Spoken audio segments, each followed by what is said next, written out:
psychological distress is severe.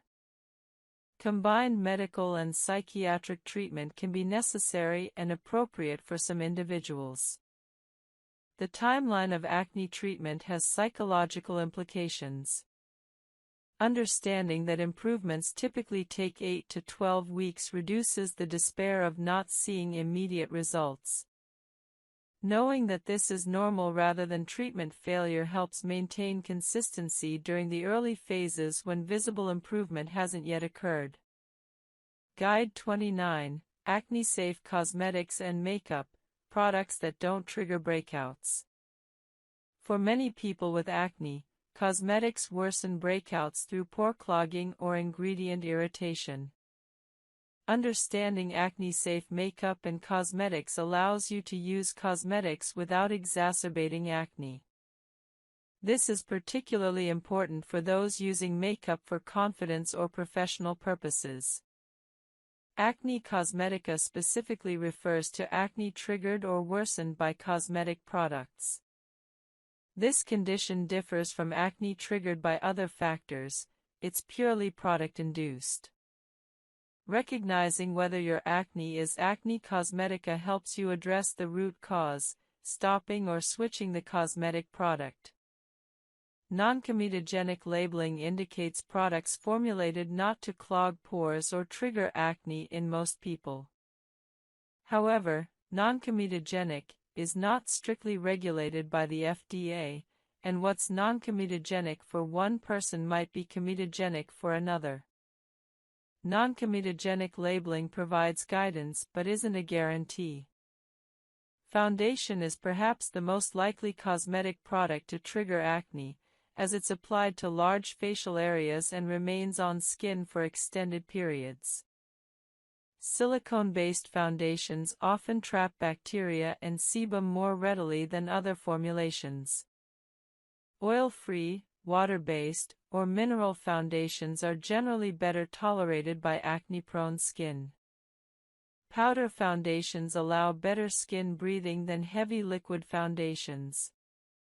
Additionally, looser application, don't cake it on, reduces pore clogging.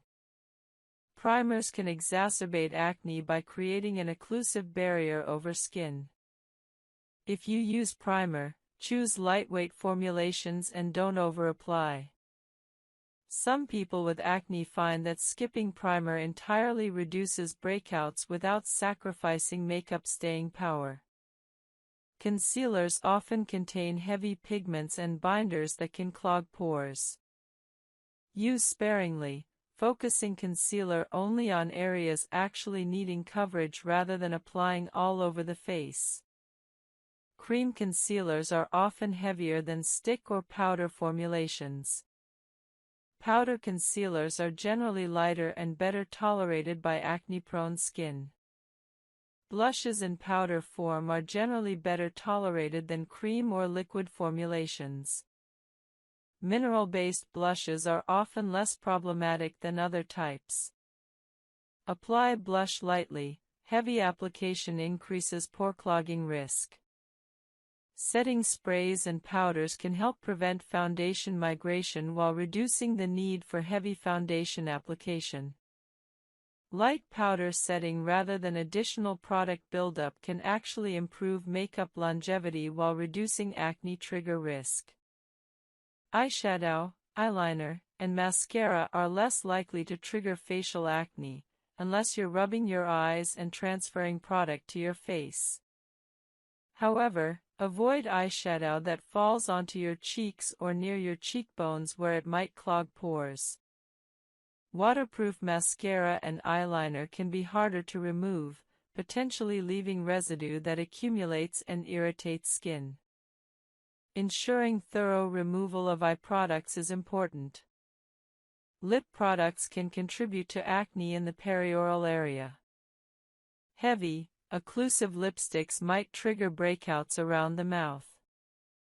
Lighter formulations and careful removal reduce this risk. Some lip products contain irritating ingredients that, while not technically triggering acne, irritate the perioral skin, making breakout appearance worse.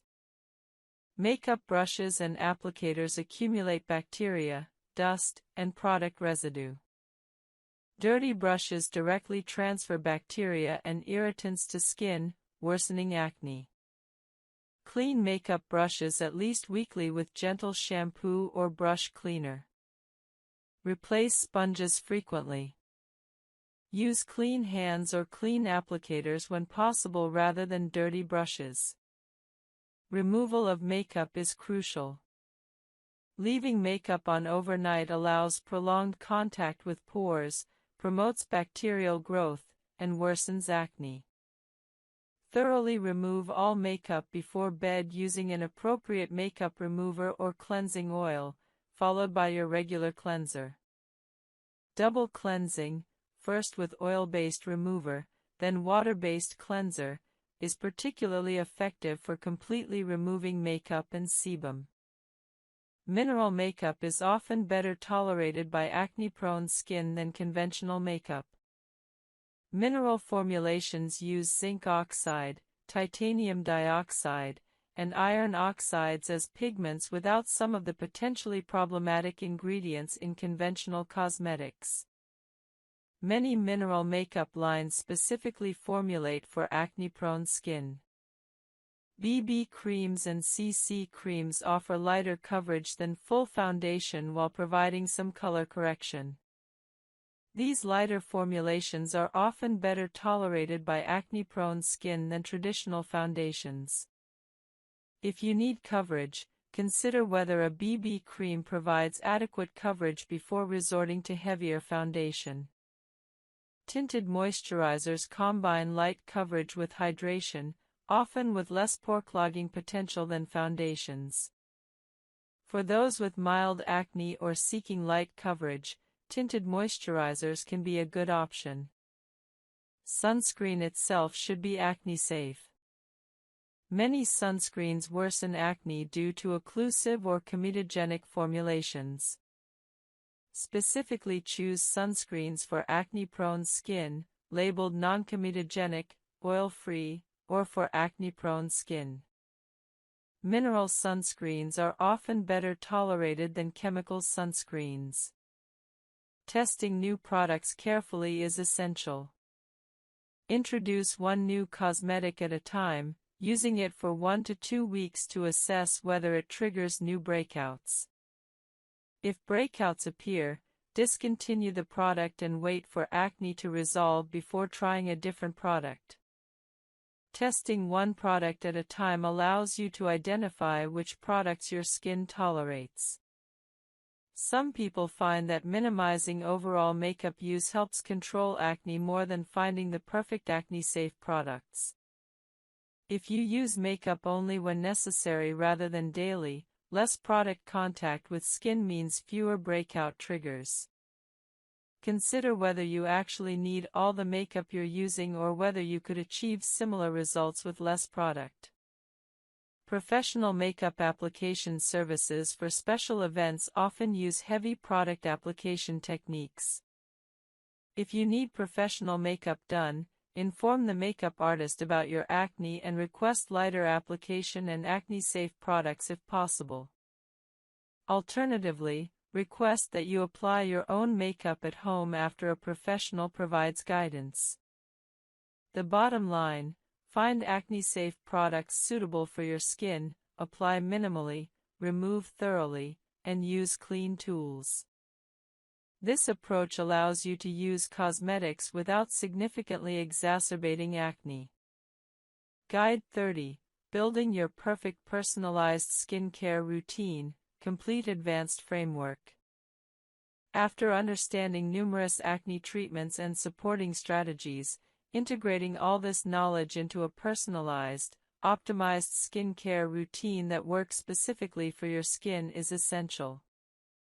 This comprehensive framework guides you through creating your perfect routine. Step 1: Identify your specific acne profile. Are you primarily comedonal, blackheads, whiteheads? Inflammatory, red pimples, pustules? Hormonal, deep cystic lesions? Severe mixed type? Fungal acne. Acne cosmetica. Your acne type guides which treatments are most appropriate. Comedonal acne particularly benefits from salicylic acid. Inflammatory acne responds best to benzoyl peroxide. Hormonal acne often requires systemic hormonal treatment. Fungal acne requires antifungal treatment. Insulin surges, triggering increased sebaceous gland activity and androgen production, both of which worsen acne. Foods with high glycemic index include white bread, white rice, sugary beverages, refined cereals, and most processed snacks. Replace these with low glycemic alternatives: whole grain bread, brown rice, vegetables, legumes, and nuts. This dietary shift reduces blood sugar volatility and decreases acne-triggering hormonal responses. Dairy products, particularly milk, contain hormones and bioactive peptides that may trigger acne in susceptible individuals. Multiple studies demonstrate correlation between milk consumption and acne severity. The effect appears strongest with skim milk, likely because fat-soluble hormones are removed during processing, leaving bioactive peptides. If you consume significant dairy and struggle with acne, try reducing or eliminating dairy for 4 to 6 weeks to assess impact.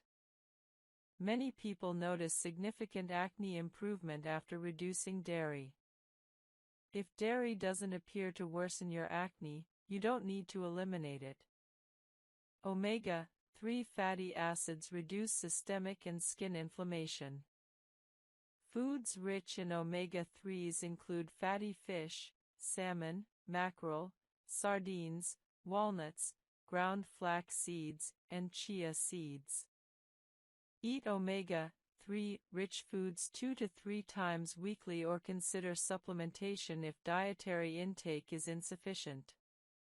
Studies show that increasing omega-3 intake improves acne, likely through inflammation reduction. Antioxidant-rich foods protect skin from free radical damage and reduce inflammation. Berries, blueberries, strawberries, raspberries, dark leafy greens, spinach, kale, colorful vegetables, carrots, bell peppers, tomatoes, and dark chocolate all contain powerful antioxidants. Eating colorful foods daily provides antioxidant support. Zinc supports immune function and skin healing. Foods rich in zinc include oysters, beef, pumpkin seeds, and chickpeas. Some evidence suggests zinc supplementation improves acne, particularly in zinc-deficient individuals. Typical supplementation is 25 to 30 milligrams daily. Don't exceed this without medical guidance, as excess zinc causes nausea and copper deficiency. Vitamin D plays roles in immune function and skin health. Sunlight exposure stimulates vitamin D production, but many people don't get adequate sun exposure.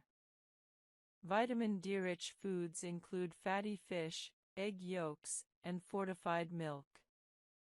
Some people benefit from vitamin D supplementation, particularly during winter or in northern climates. Typical supplementation is 1,000 to 2,000 IU daily. Consult your doctor about appropriate dosing. Hydration deserves emphasis. Drinking adequate water, about 8 to 10 glasses daily, more with exercise, maintains skin hydration from within, supports detoxification, and promotes overall health. Proper hydration improves skin clarity and reduces compensatory sebum overproduction from dehydration. Limiting sugar and refined carbohydrates is perhaps the single most impactful dietary change for acne.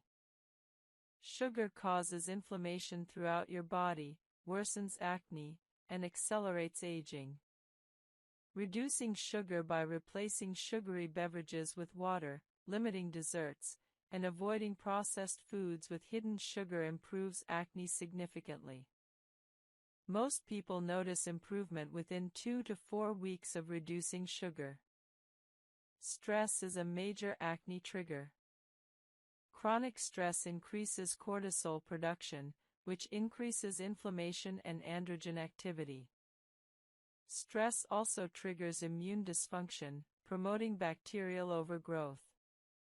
Implementing stress reduction techniques is therefore essential. Meditation, yoga, deep breathing exercises, regular exercise, and time in nature all reduce stress and cortisol levels. Exercise provides multiple acne benefits.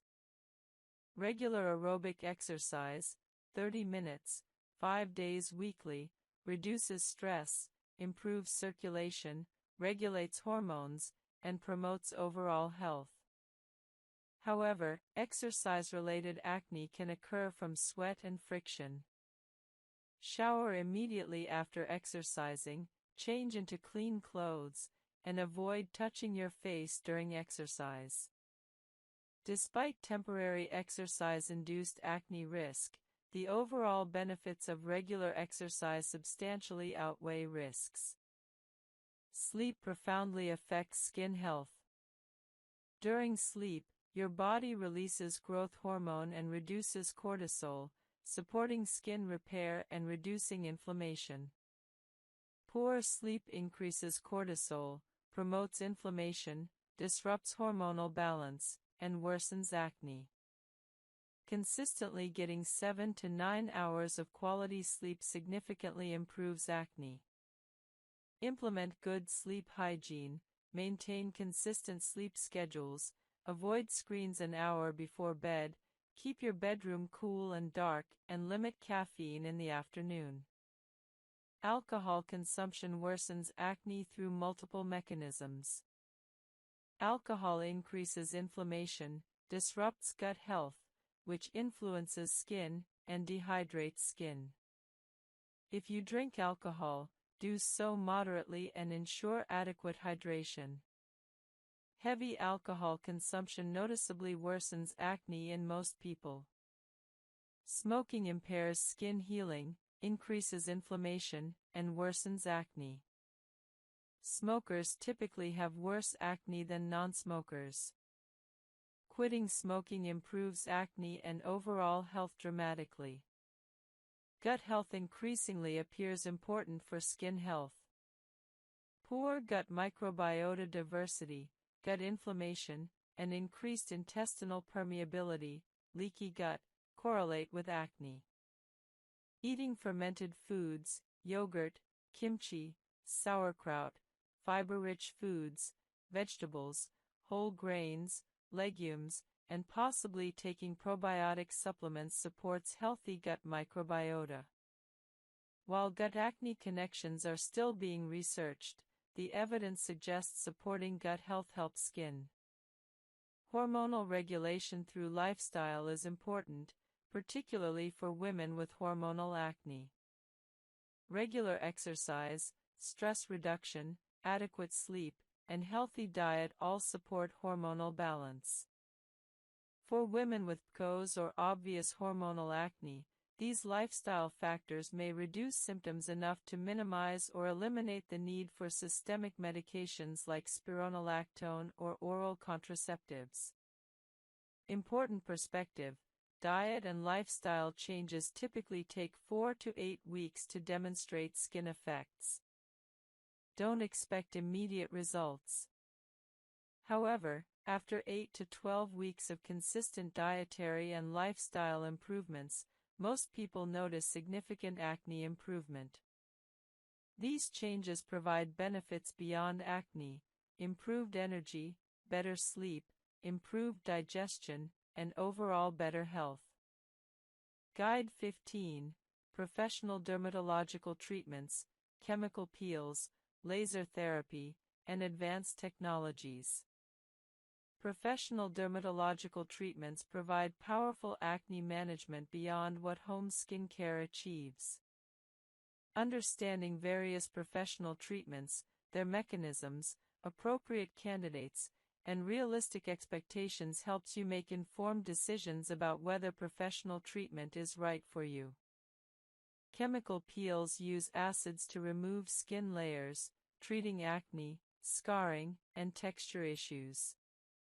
Superficial peels penetrate only the outermost skin layer and are the mildest type. These use low-concentration acids, 15 to 30% salicylic acid or glycolic acid, and require minimal recovery. Thin, allows excessive water loss, and becomes reactive to previously tolerated products and environmental factors. Signs of barrier compromise include tightness and discomfort, increased dryness and flaking despite using moisturizer, redness or inflammation without active acne, stinging or burning when applying products previously tolerated, increased sensitivity to temperature extremes, and heightened reactivity to skin care products, developing reactions to products that previously seemed fine. Several factors compromise the skin barrier during acne treatment. Multiple chemical exfoliants, salicylic acid, glycolic acid, used simultaneously strip away protective lipids excessively. Retinoids, while beneficial, can compromise the barrier during the initial adaptation phase. Benzoyl peroxide can be somewhat drying. Hot water and harsh cleansing compromise the barrier. Excessive sun exposure damages barrier function. The cumulative effect of multiple treatments or very aggressive single treatments overwhelms the barrier's ability to maintain function. Barrier repair requires specific approaches different from standard acne skin care. The goal shifts from treating acne to restoring skin health. This recovery phase typically lasts 2 to 4 weeks but can take longer with severe barrier compromise. The first step in barrier repair is stopping all unnecessary irritants. This means discontinuing strong actives temporarily. Stop salicylic acid, benzoyl peroxide, and retinoids. Stop chemical exfoliants. Stop high-concentration vitamin C or other potentially irritating ingredients. Use only gentle, basic skin care during the recovery phase. Gentle cleansing becomes paramount. Use only lukewarm or cool water with a very gentle, minimal cleanser or even just water cleansing. Avoid all manipulation or massage of the skin. Pat dry gently, don't rub. Minimize cleansing time, wash quickly and gently rather than scrubbing or massaging. Lipid-rich moisturizing is essential. Your barrier needs ceramides, cholesterol, and fatty acids. Moisturizers containing these lipids support barrier repair. Apply moisturizer to slightly damp skin immediately after cleansing to lock in hydration. Use generous amounts, don't skimp on moisturizer during barrier repair. Many people find that using moisturizer 3 to 4 times daily during barrier repair accelerates recovery compared to twice daily application. Humectant-rich products maintain skin hydration. Ingredients like hyaluronic acid, glycerin, and squalane draw water into the skin, supporting hydration during barrier repair.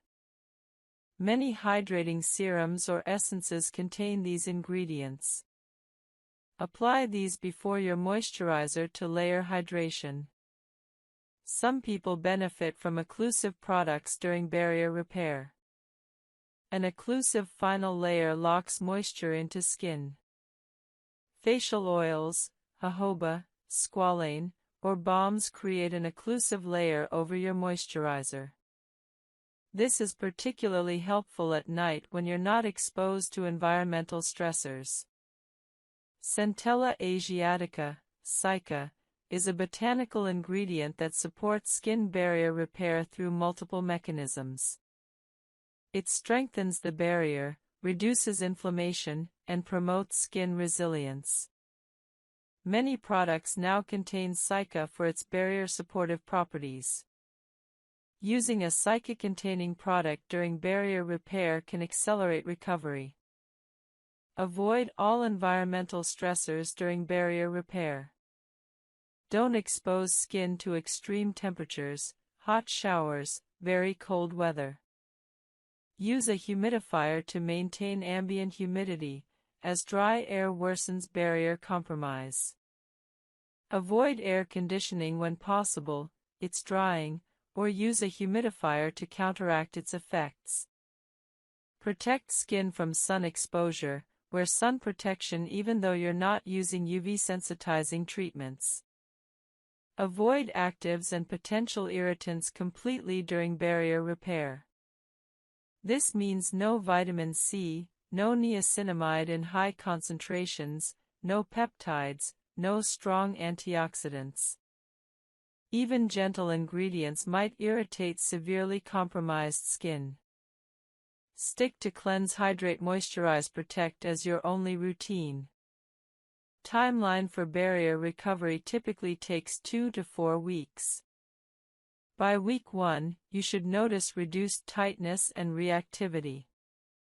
By week 2, increased tolerance and reduced dryness. By week 3 to 4, most barrier compromise resolves. However, severely compromised barriers might take 6 to 8 weeks for complete recovery. During barrier recovery, you can still protect your skin from future acne. Using SPF 30+ sunscreen is essential and doesn't compromise recovery. In fact, it supports it by protecting your recovering skin. Sunscreen should be your only active product during this phase. Once your barrier has recovered, you're comfortable, no longer experiencing tightness or reactivity, and your skin feels resilient again, you can gradually reintroduce active treatments.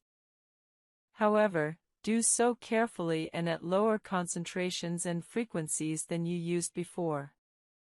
For example, if you were using 2% salicylic acid daily before barrier compromise, restart with 0.5% salicylic acid 2 to 3 times weekly.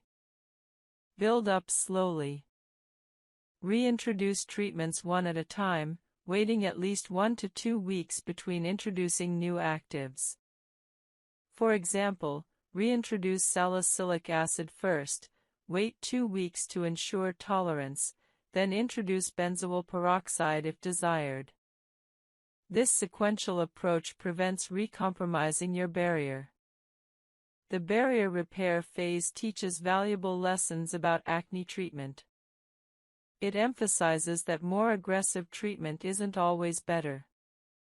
Often, moderate treatment applied consistently yields better long-term results than aggressive treatment causing barrier compromise requiring recovery phases. Maintaining a healthy barrier improves overall skin health and can actually improve acne outcomes by supporting skin function.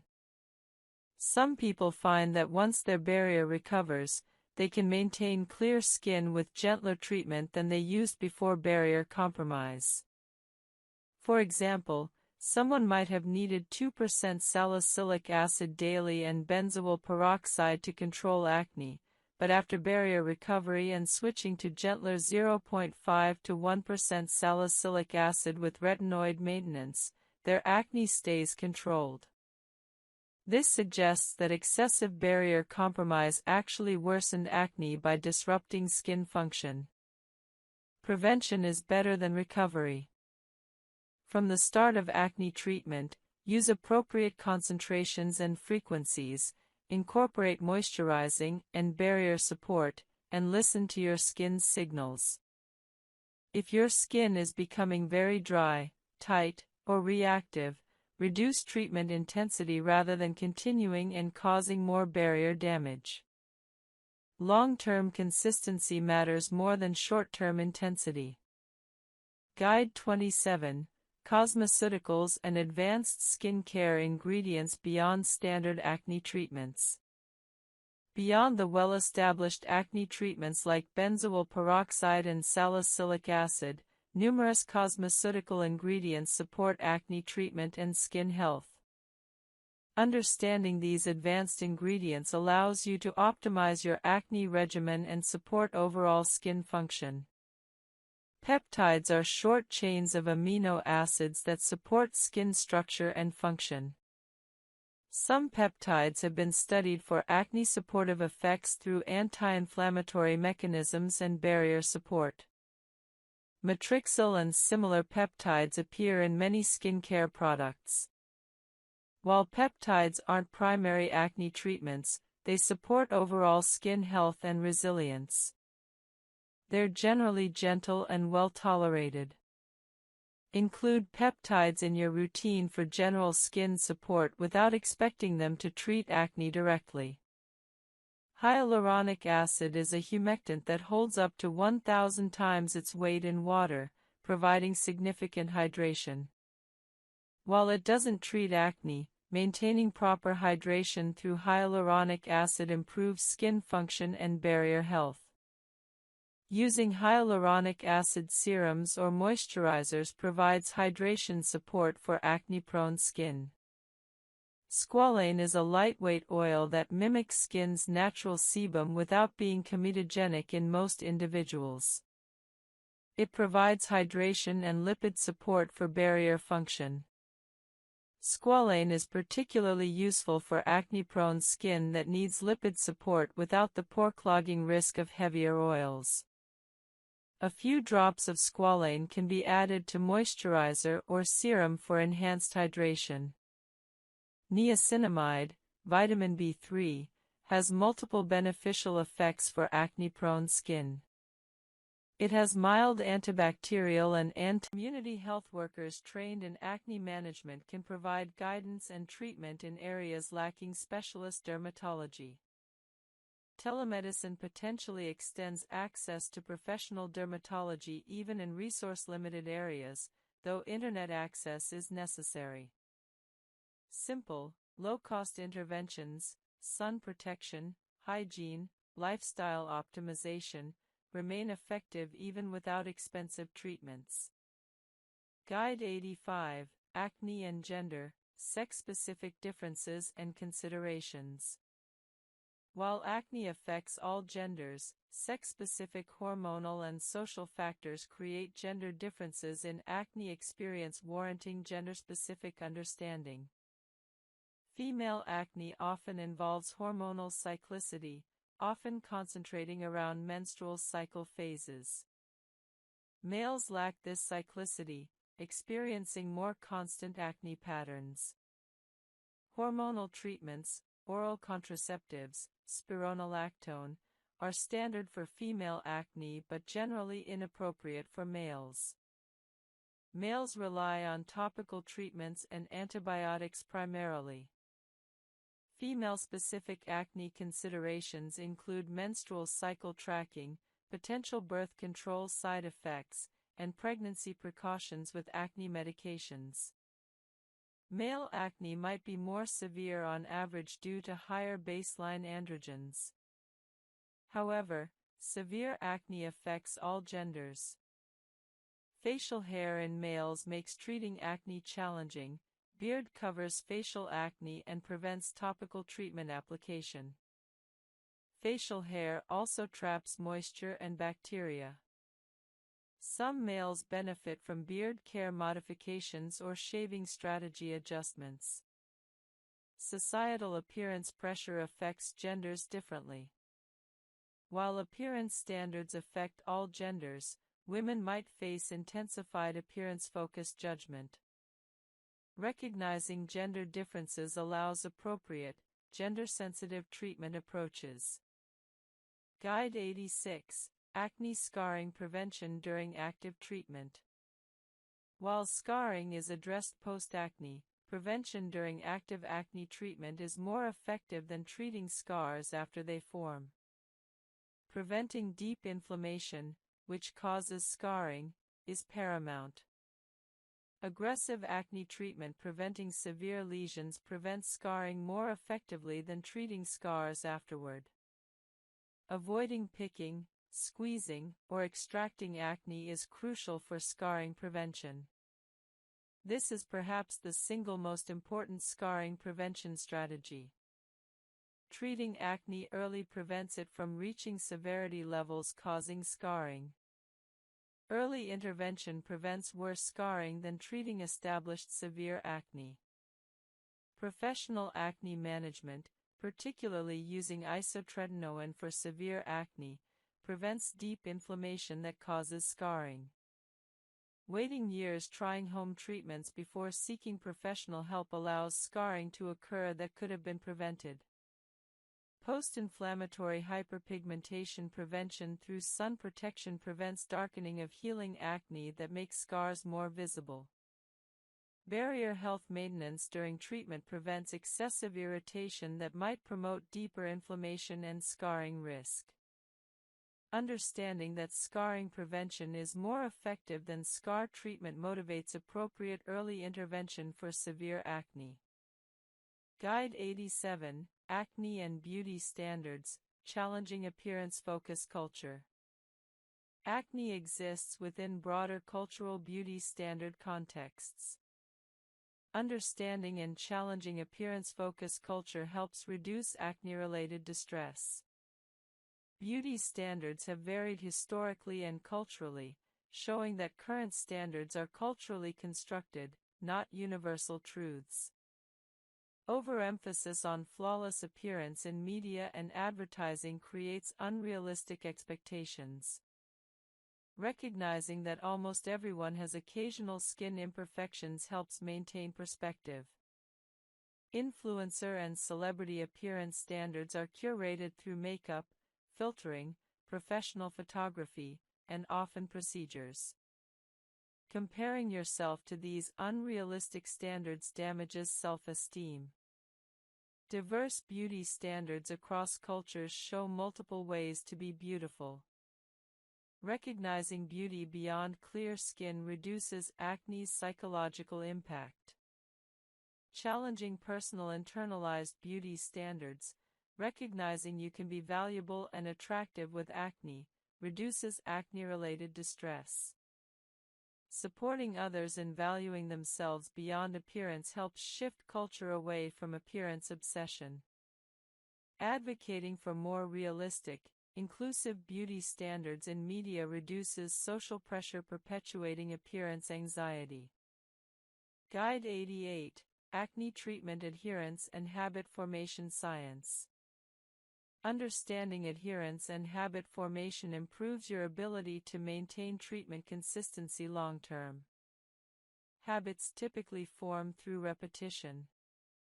Repeating skincare routines consistently for 2 to 3 months makes them increasingly automatic, reducing conscious effort required. Environmental design supporting habits increases consistency. Placing skincare products visibly, creating dedicated skincare spaces, and removing friction, having products easily accessible, supports adherence. Cue-based habit formation, attaching skincare to existing habits like brushing teeth, increases consistency compared to time-based cues. Remember to do skincare. Reward associations with skincare, pleasant-smelling products, enjoyable ritual, positive reinforcement, increase adherence through positive conditioning. Accountability partnerships where you report to someone, friend, family, online community, increase consistency through social commitment. Motivation fluctuates. Understanding that motivation naturally varies and developing systems that work regardless of motivation, habit, routine, environment design, helps maintain adherence despite motivation fluctuation. Self-compassion toward occasional lapses prevents them from derailing entire routines. Missing a day occasionally doesn't mean failure. Restarting immediately prevents occasional lapse from becoming permanent abandonment. Guide 89, Acne and sensory sensitivities, managing treatment for sensitive individuals. Individuals with sensory processing sensitivities, common in autism, ADHD, and sensory processing disorders, might struggle with standard skin care routines. Adaptations help these individuals maintain treatment compliance. Sensory preferences vary individually. Some find strong scents overwhelming, others find unscented products leaving no sensory feedback. Understanding your sensory preferences guides product selection. Texture sensitivities affect product tolerability. Lightweight serums might feel pleasant while thick creams feel cloying. Smooth absorbing products feel better than sticky formulations. Temperature sensitivities might affect water temperature for cleansing. Some prefer cool water, others slightly warm, never hot, which damages skin. Routine predictability helps sensory-sensitive individuals. Severe acne. Preventing antibiotic resistance through early intervention with non-antibiotic treatments preserves antibiotic effectiveness if future antibiotics are needed. Starting with topical treatments rather than immediately jumping to oral antibiotics is prudent prevention approach. Education about acne myths prevents harmful behaviors. Teaching teenagers that acne results from poor hygiene, untrue, chocolate causes acne, unproven, or picking helps, false, prevents reinforcing these myths. Accurate education supports evidence-based prevention. Professional guidance for high-risk individuals might include dermatology consultation for those with strong family histories or early acne onset. Early professional involvement can prevent severe acne development. Guide 60, Acne Maintenance After Successful Treatment, the Forever Routine. Once you've achieved clear skin after acne treatment, maintaining clarity requires ongoing commitment to maintenance. Understanding long-term maintenance distinguishes between temporary acne control and permanent clear skin. The first principle of maintenance is recognizing that acne tendency doesn't disappear, it's managed. Your skin's predisposition to acne remains, but with appropriate ongoing treatment, acne stays controlled. This is similar to maintaining any chronic condition. You don't stop managing diabetes once blood sugar is controlled, you maintain management indefinitely. Maintenance routines are typically simpler than treatment routines. While treatment might involve multiple actives used frequently, maintenance often involves fewer treatments used less frequently.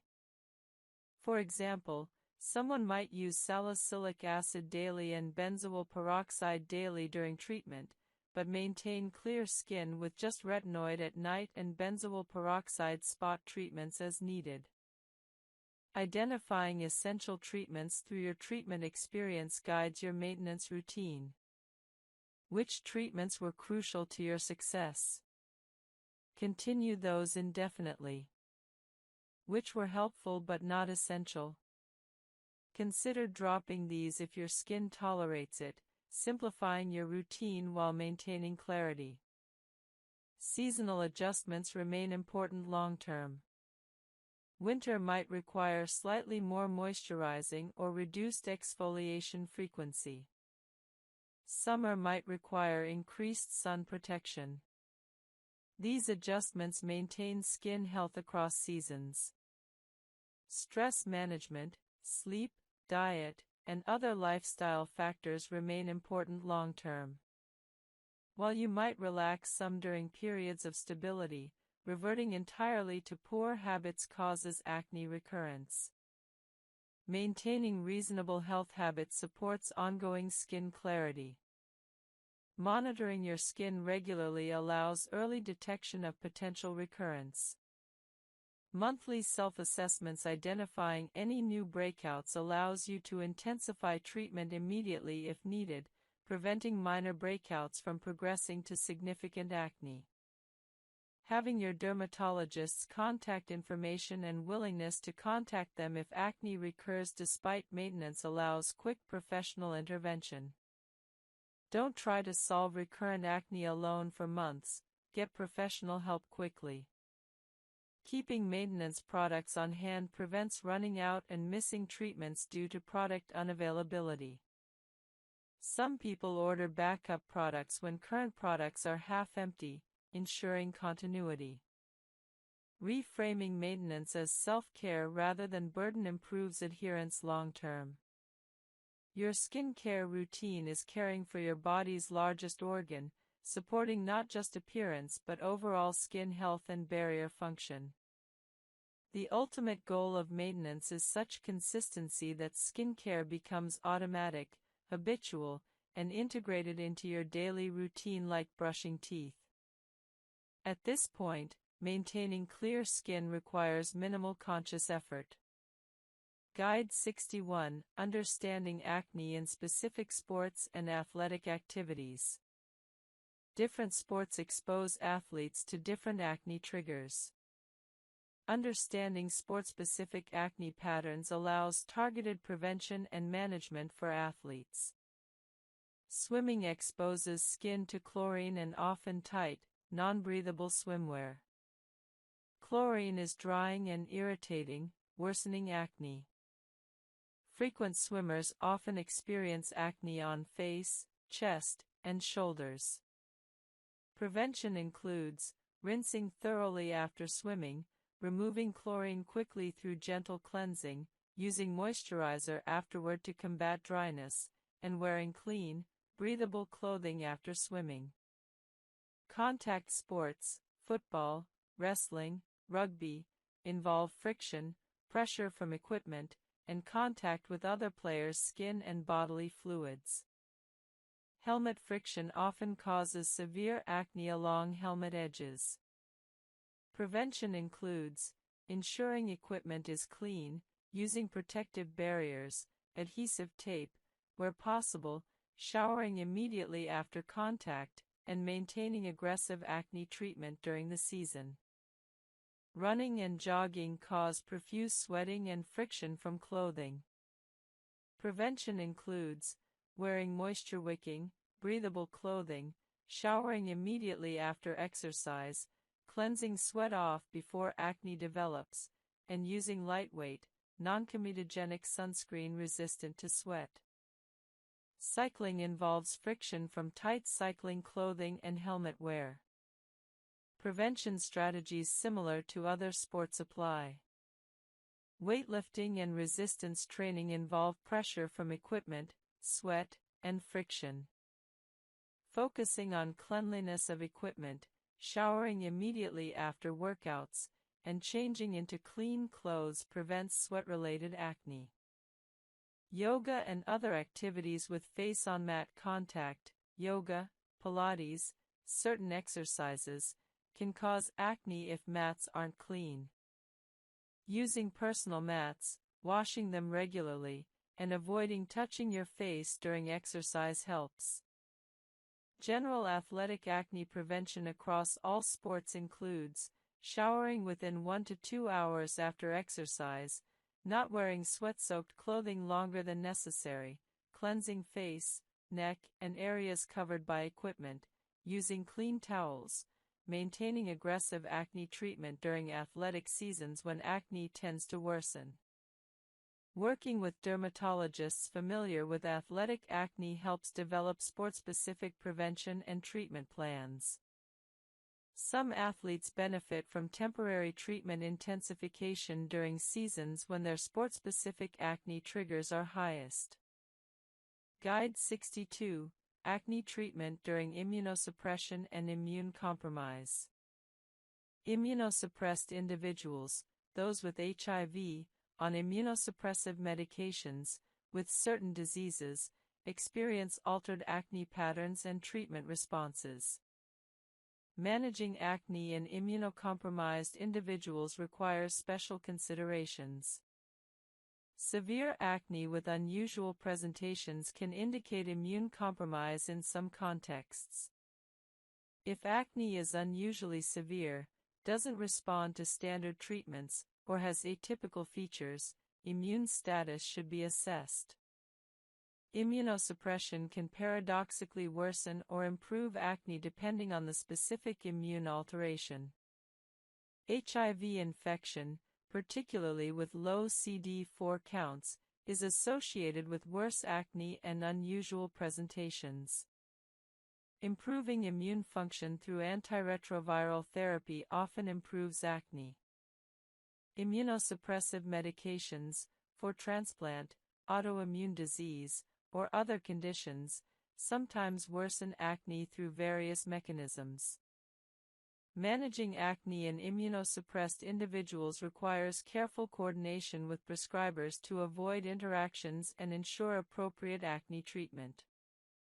Live bacterial vaccines are contraindicated in immunosuppressed individuals. This limits probiotic supplement options in severely immunocompromised people to non-viable probiotics, postbiotics, fermented foods. Isotretinoin should be used cautiously or potentially avoided in severely immunocompromised individuals due to risks of severe side effects and reduced healing capacity. However, isotretinoin can be used in mildly immunocompromised individuals with appropriate monitoring. Standard topical acne treatments are generally safe in immunocompromised individuals, though infection risk from acne, etc., deserves acknowledgement. Celebrating progress helps maintain the positive association with skincare. Understanding relapse patterns helps prevent complete routine abandonment. Most people lapse occasionally, skipping a few days of skincare. Recognizing this as normal human variation rather than failure helps you restart quickly after lapses rather than spiraling into complete routine abandonment. Managing perfectionism helps with consistency.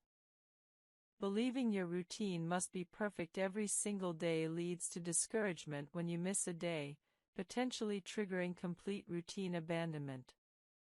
Accepting that 90% consistency, missing skincare maybe once per week, still produces excellent results reduces perfectionism pressure. Adjusting routines as life changes maintains long-term consistency. Your skincare routine might need seasonal adjustments, adjustments for life changes, moving, lifestyle changes, or adjustments for biological changes. Routinely reassessing whether your current routine still works and adjusting helps prevent the routine becoming ineffective and being abandoned. Integration with other self-care practices increases consistency. Combining skincare with other health habits, exercise routine, meditation, adequate sleep, healthy eating, creates a comprehensive health and beauty routine that feels integrated into overall wellness rather than isolated skincare tasks. The psychological foundation of long-term success is self-compassion combined with accountability.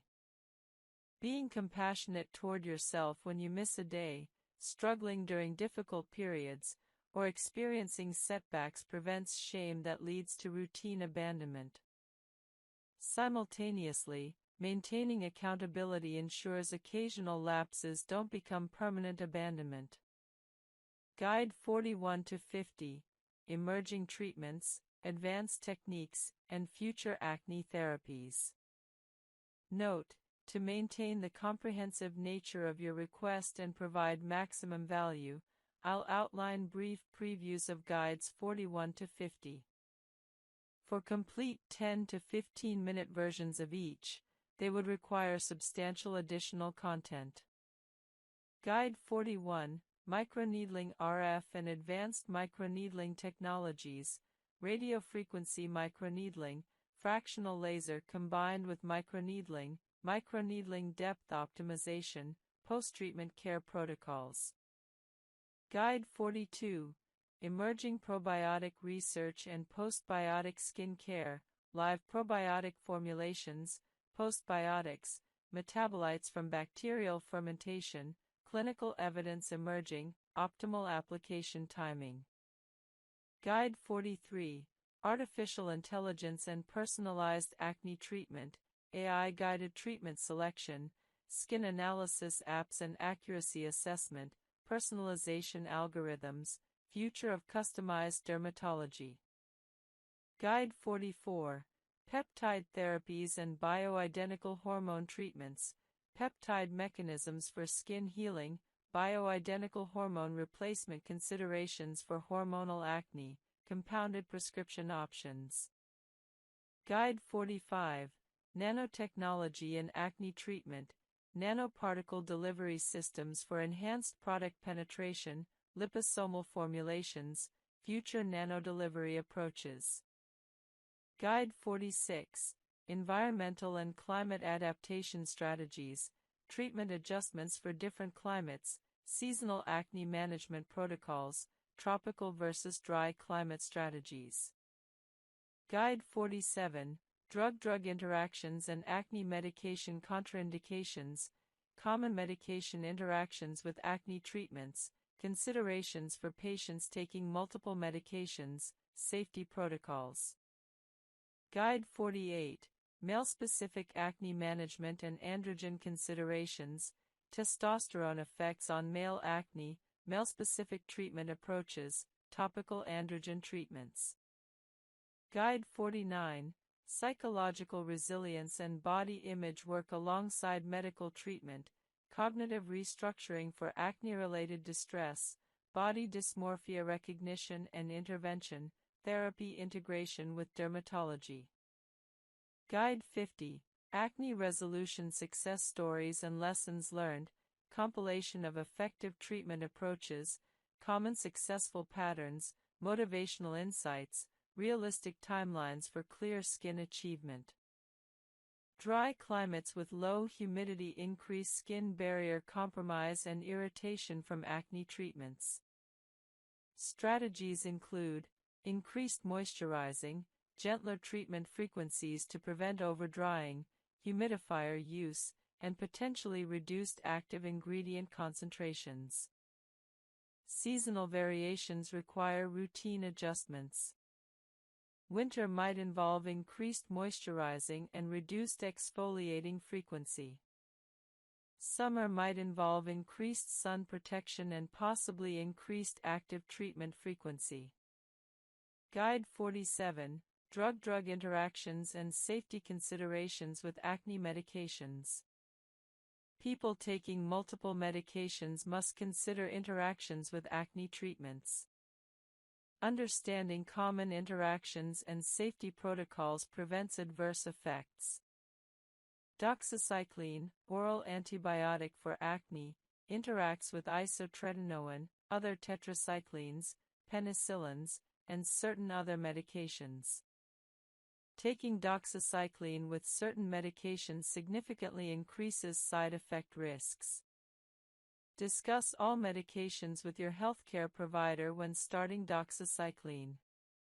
Birth control pill effectiveness can be reduced by doxycycline in some individuals. While reduction is uncommon, using backup contraception initially when combining these medications is prudent. Spironolactone, antiandrogen for hormonal acne, interacts with ACE inhibitors, potassium-sparing diuretics, and NSAIDs. Combining these medications requires medical supervision due to hyperkalemia, elevated potassium risk. Retinoids interact with vitamin A and other retinoids. Never combine different retinoid forms. Additionally, retinoids interact with certain other medications requiring coordination. Guide 48, Male-Specific Acne Management and Androgen-Driven Considerations. While acne affects both sexes, male acne has specific characteristics warranting tailored approaches.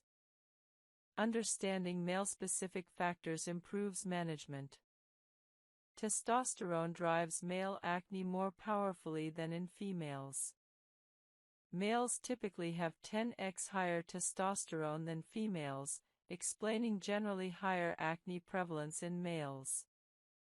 Reducing testosterone through lifestyle or medications is often unnecessary and undesirable in males. Male acne is often more severe and persistent than female acne, particularly on the back and chest. This distribution reflects androgen receptor sensitivity in these areas. Hormonal interventions appropriate for females, oral contraceptives, spironolactone, are generally inappropriate for males. Males rely primarily on topical treatments and oral antibiotics. Isotretinoin is considered earlier for severe male acne since hormonal treatments aren't options. Lifestyle factors, stress management, sleep, diet, are particularly important for males since pharmaceutical hormonal interventions aren't available. Guide 49, Psychological Resilience and Mental Health Integration with Dermatology. Integrating psychological support with medical dermatology treatment often produces superior outcomes, particularly for acne with significant psychological impact. Cognitive behavioral therapy, CBT, for appearance. Consistent routines in consistent order reduce sensory overwhelm. Number 50 Specialized Skin Care and Acne Treatment Guides, Part 4. Each guide, 10 to 15 minutes reading time. Guide 51, Acne During Menstrual Cycle, Tracking, Prediction, and Strategic Treatment Timing. Understanding how your menstrual cycle affects acne allows you to predict breakouts and strategically time treatments for maximum effectiveness. This is particularly valuable for women with cyclical hormonal acne. For confirmed acne cosmetica, switching to acne-safe alternatives of the product category often resolves the issue. Switching to non-comedogenic foundations, powder-based makeup instead of cream-based, or lighter formulations often allows makeup use without acne worsening. Reading ingredient lists helps identify potentially problematic components. Becoming familiar with ingredients triggering your personal acne helps you avoid them. Some people maintain lists of problematic ingredients to check against when considering new products. Patch testing new products on a small area, behind your ear or on your jaw, before full face application helps identify problematic products before they cause widespread acne. This 1 to 2 week trial prevents wasting money on products that trigger acne. The relationship between acne cosmetica and other acne factors is important. Someone might have both hormonal acne, from internal factors, and acne cosmetica, from products. Addressing both simultaneously, using acne-safe products plus treating hormonal acne medically, provides the best outcomes. Makeup artists and dermatologists can recommend acne-safe product alternatives for people who require makeup professionally. Many professional-grade acne-safe makeup lines exist specifically for people needing makeup without triggering acne. Guide 53, Acne Mechanica, Friction and Pressure-Related Acne. Acne mechanica results from friction, pressure, or occlusion of skin and can be prevented through environmental and behavioral modifications. Understanding acne mechanica helps you prevent this preventable form of acne. Acne mechanica appears where friction or pressure occurs, under helmet straps, where backpack straps compress skin, where tight athletic equipment contacts skin, or where repetitive hand-face contact occurs. This acne is localized to pressure-bearing areas rather than distributed across the face. Friction from repetitive skin-on-surface contact, athletes rubbing faces on towels, workers constantly resting their faces on hands, can trigger acne through mechanical irritation and follicle disruption. Occlusion, trapping sweat and bacteria under non-breathable materials, creates ideal conditions for acne. Wearing tight, non-breathable clothing or equipment increases acne in that area. Prevention strategies include wearing loose, breathable clothing, ensuring athletic equipment is clean, using protective barriers, adhesive taping where possible, between skin and friction sources, and maintaining good hygiene in high-friction areas. Post-exercise hygiene is crucial for athletes. Showering immediately after exercise, changing into clean clothes, and cleansing areas where equipment contacted skin helps prevent friction acne. Some athletes find that using antiperspirant before exercise reduces sweat-related friction and bacterial growth. Hairstyles causing friction, tight braids, tight buns, can trigger acne on the scalp and forehead. Occasionally loosening hairstyles, using gentler hair-holding methods, or alternating hairstyles reduces friction acne. Phone contact with your face transfers bacteria and causes friction acne on the jawline and cheek. Using earbuds or speakerphone when possible, cleaning your phone screen regularly, and taking breaks from phone use reduce this contact-related acne. For occupational friction acne, workers in certain industries, workplace modifications and protective equipment prevent acne. Ensuring clean, breathable protective equipment and maintaining good hygiene at work helps control occupational friction acne. Acne mechanica is often preventable through simple environmental modifications. Unlike acne requiring medications, friction acne responds to preventing the friction. This makes acne mechanica particularly frustrating when it occurs since prevention is often simpler than treatment. Guide 54: Drug-induced acne and medication side effects. Certain medications trigger or worsen acne as a side effect. Recognizing drug-induced acne allows you to work with prescribers to modify medications or manage acne while necessary medications are continued. Corticosteroids commonly trigger acne or worsen existing acne. Systemic corticosteroids, oral, are more likely to cause acne than topical steroids, though topical steroids applied to face can also trigger acne. Patients on chronic systemic corticosteroids often experience significant acne requiring aggressive treatment. If corticosteroids are necessary, combining them with acne treatment is often required. Lithium, used for bipolar disorder treatment, causes acne in many patients. The mechanism involves effects on follicular epithelium and sebaceous gland function. Acne from lithium is sometimes severe. Working with your psychiatrist on whether alternative mood stabilizers are possible, or combining lithium with aggressive acne treatment, might be necessary. Anabolic steroids cause severe acne in nearly everyone using them. Anabolic steroid use for performance enhancement causes acne that often requires isotretinoin for management. The acne is typically severe, widespread, and on the trunk as well as face. Hormonal contraceptives can either improve or worsen acne depending on the specific formulation. Progestins with androgenic properties, like levonorgestrel or norgestrol, might worsen acne, while progestins with minimal androgenic activity, like norgestimate or drospirenone, often improve acne.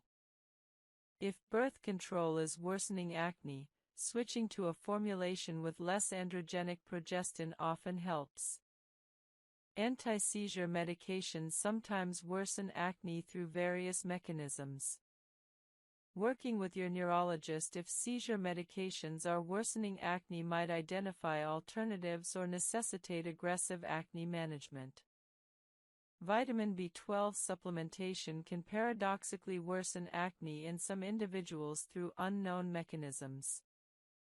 If you take B12 supplements and notice acne worsening, discontinuing B12 might help. The menstrual cycle consists of phases with distinct hormonal profiles affecting acne. The menstrual phase, days 1 to 5, involves shedding of uterine lining with declining hormone levels. Many women experience least acne during this phase as hormones are low. The follicular phase, days 6 to 14, involves increasing estrogen as follicles develop. Estrogen rise typically improves skin as estrogen has protective effects. Many women notice clearest skin during this phase. Ovulation, day 14, involves hormonal surge of LH and FSH. Some women experience minor acne worsening around ovulation. The luteal phase, days 15 to 28, involves rising progesterone and maintained estrogen.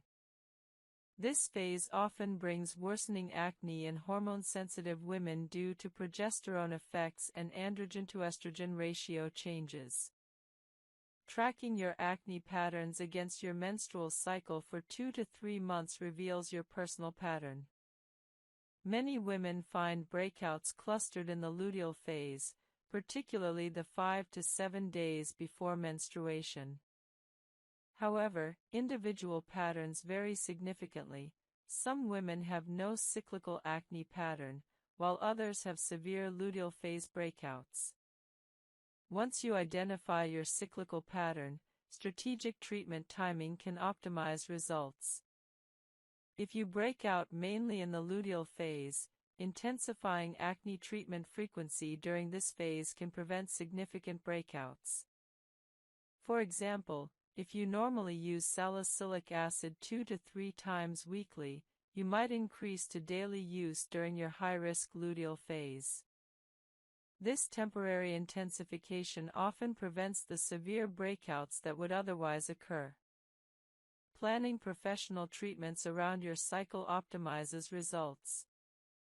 Having a chemical peel or professional facial during your clear follicular phase when your skin is less inflamed and more resilient provides better results than during your breakout-prone luteal phase. Hormonal contraceptives can help by suppressing ovulation and stabilizing hormone levels. Many women find that switching to birth control pills with continuous hormone dosing, tricyclic or extended cycle pills that reduce or eliminate placebo weeks, significantly reduces cyclical acne by preventing the hormonal fluctuations driving breakouts. Spironolactone, antiandrogen, helps some women with cyclical acne by blocking androgen effects. However, effects are more modest for pure cyclical acne than for chronic hormonal acne.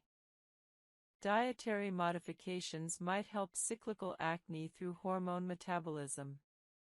Some evidence suggests that supporting liver health through adequate nutrients supports estrogen metabolism. Consuming adequate B vitamins, magnesium, and fiber supports hormone metabolism. PMS supplements containing ingredients like calcium, magnesium, and vitamin B6 might help with luteal phase acne through their effects on hormone metabolism and inflammation. Some women find these supplements modestly helpful. Stress during the luteal phase exacerbates acne in many women. The luteal phase naturally involves slightly increased anxiety and mood sensitivity. Implementing additional stress management during this phase, extra exercise, meditation, or relaxation practices, can reduce acne by controlling stress hormonal interactions. Sleep quality often decreases in the luteal phase due to progesterone effects. Prioritizing sleep during this phase through good sleep hygiene, potentially with earlier bedtimes, supports skin health. Understanding your cyclical acne pattern allows realistic expectations and strategic planning. Rather than being frustrated by predictable breakouts, you can anticipate them and proactively manage them. This empowerment often improves both skin outcomes and psychological well-being around acne. Guide 52, Acne Cosmetica, Product-Induced Acne and Ingredient Avoidance. Acne cosmetica specifically refers to acne triggered or worsened by cosmetic products. Understanding this condition and identifying problematic ingredients prevents wasted time and money on ineffective acne treatments when the actual problem is product-induced acne. Acne cosmetica differs from typical acne in that stopping the offending product often resolves it completely, whereas typical acne persists despite good skin care. This distinction is diagnostically important. If your acne improves dramatically after discontinuing a specific product, acne cosmetica was likely the cause. Common culprits in acne cosmetica include foundations, particularly heavy, silicone-based ones, primers, concealer, powders, sunscreen, and heavy moisturizers. These products can clog pores through their occlusive nature or irritating ingredients. Specific ingredients commonly triggering acne cosmetica include dimethicone. Laser treatments require careful consideration for darker skin types. Many traditional lasers carry higher complication risk in darker skin, including post-inflammatory hyperpigmentation and depigmentation. Lasers specifically designed for darker skin types or lower fluence approaches are preferable. This is one area where working with dermatologists experienced in treating darker skin types is particularly important. Cultural attitudes toward acne and appearance affect treatment seeking and treatment consistency. Some cultures have strong stigma around acne, while others are more accepting. Understanding your cultural context and how it affects your response to acne helps manage psychological impact. Genetic predisposition to acne varies somewhat across ethnic backgrounds. Some populations have higher acne prevalence, though individual variation is substantial and environmental factors play large roles. 第2幕、裁きの重み。店は、上品な書で、菊と書かれた控えめな木製の看板で姿を現した、菊の花。こう、広しはその入り口の前に立っていた。蜂蜜色の木で作られた引き戸からは、高級感と特別感が静かに伝わってくる。障子越しには、朝の仕込みの音がかすかに聞こえた、まな板を叩く包丁のリズム、水が流れる音、鋼同士がぶつかる金属音。彼は到着の時間を入念に測った、午前10時47分。朝食の片付けが終わり、昼の準備に取り掛かるその狭間は、厨房が人手の必要を見極める絶妙なタイミングだ。引き戸を開ける彼の手は、わずかに震えていた。いらっしゃいませ。奥から自動的に声がかかり、慌ただしい足音が続いた。真新しい着物を着た若い女性が現れ、笑顔で迎えかけたが、コウの姿を見るとその笑みが一瞬で曇った。あ、すみません、おじさん。彼女は高齢の男性に使う砕けた呼び方でそう言った。それはコウの胸に小さな刃のように突き刺さった。お昼の営業は正午からなんです。求人の件で来ました。コウは声を乱さずに答えた。厨房スタッフの募集です。彼女の目は、擦り切れたカーディガン、年齢を感じさせる手、わずかに前かがみになった背中を素早く見回した。あ、少々お待ちください。彼女は奥へ引っ込み、コウは玄関先に配達員のように取り残された。店内は本気度を物語っていた。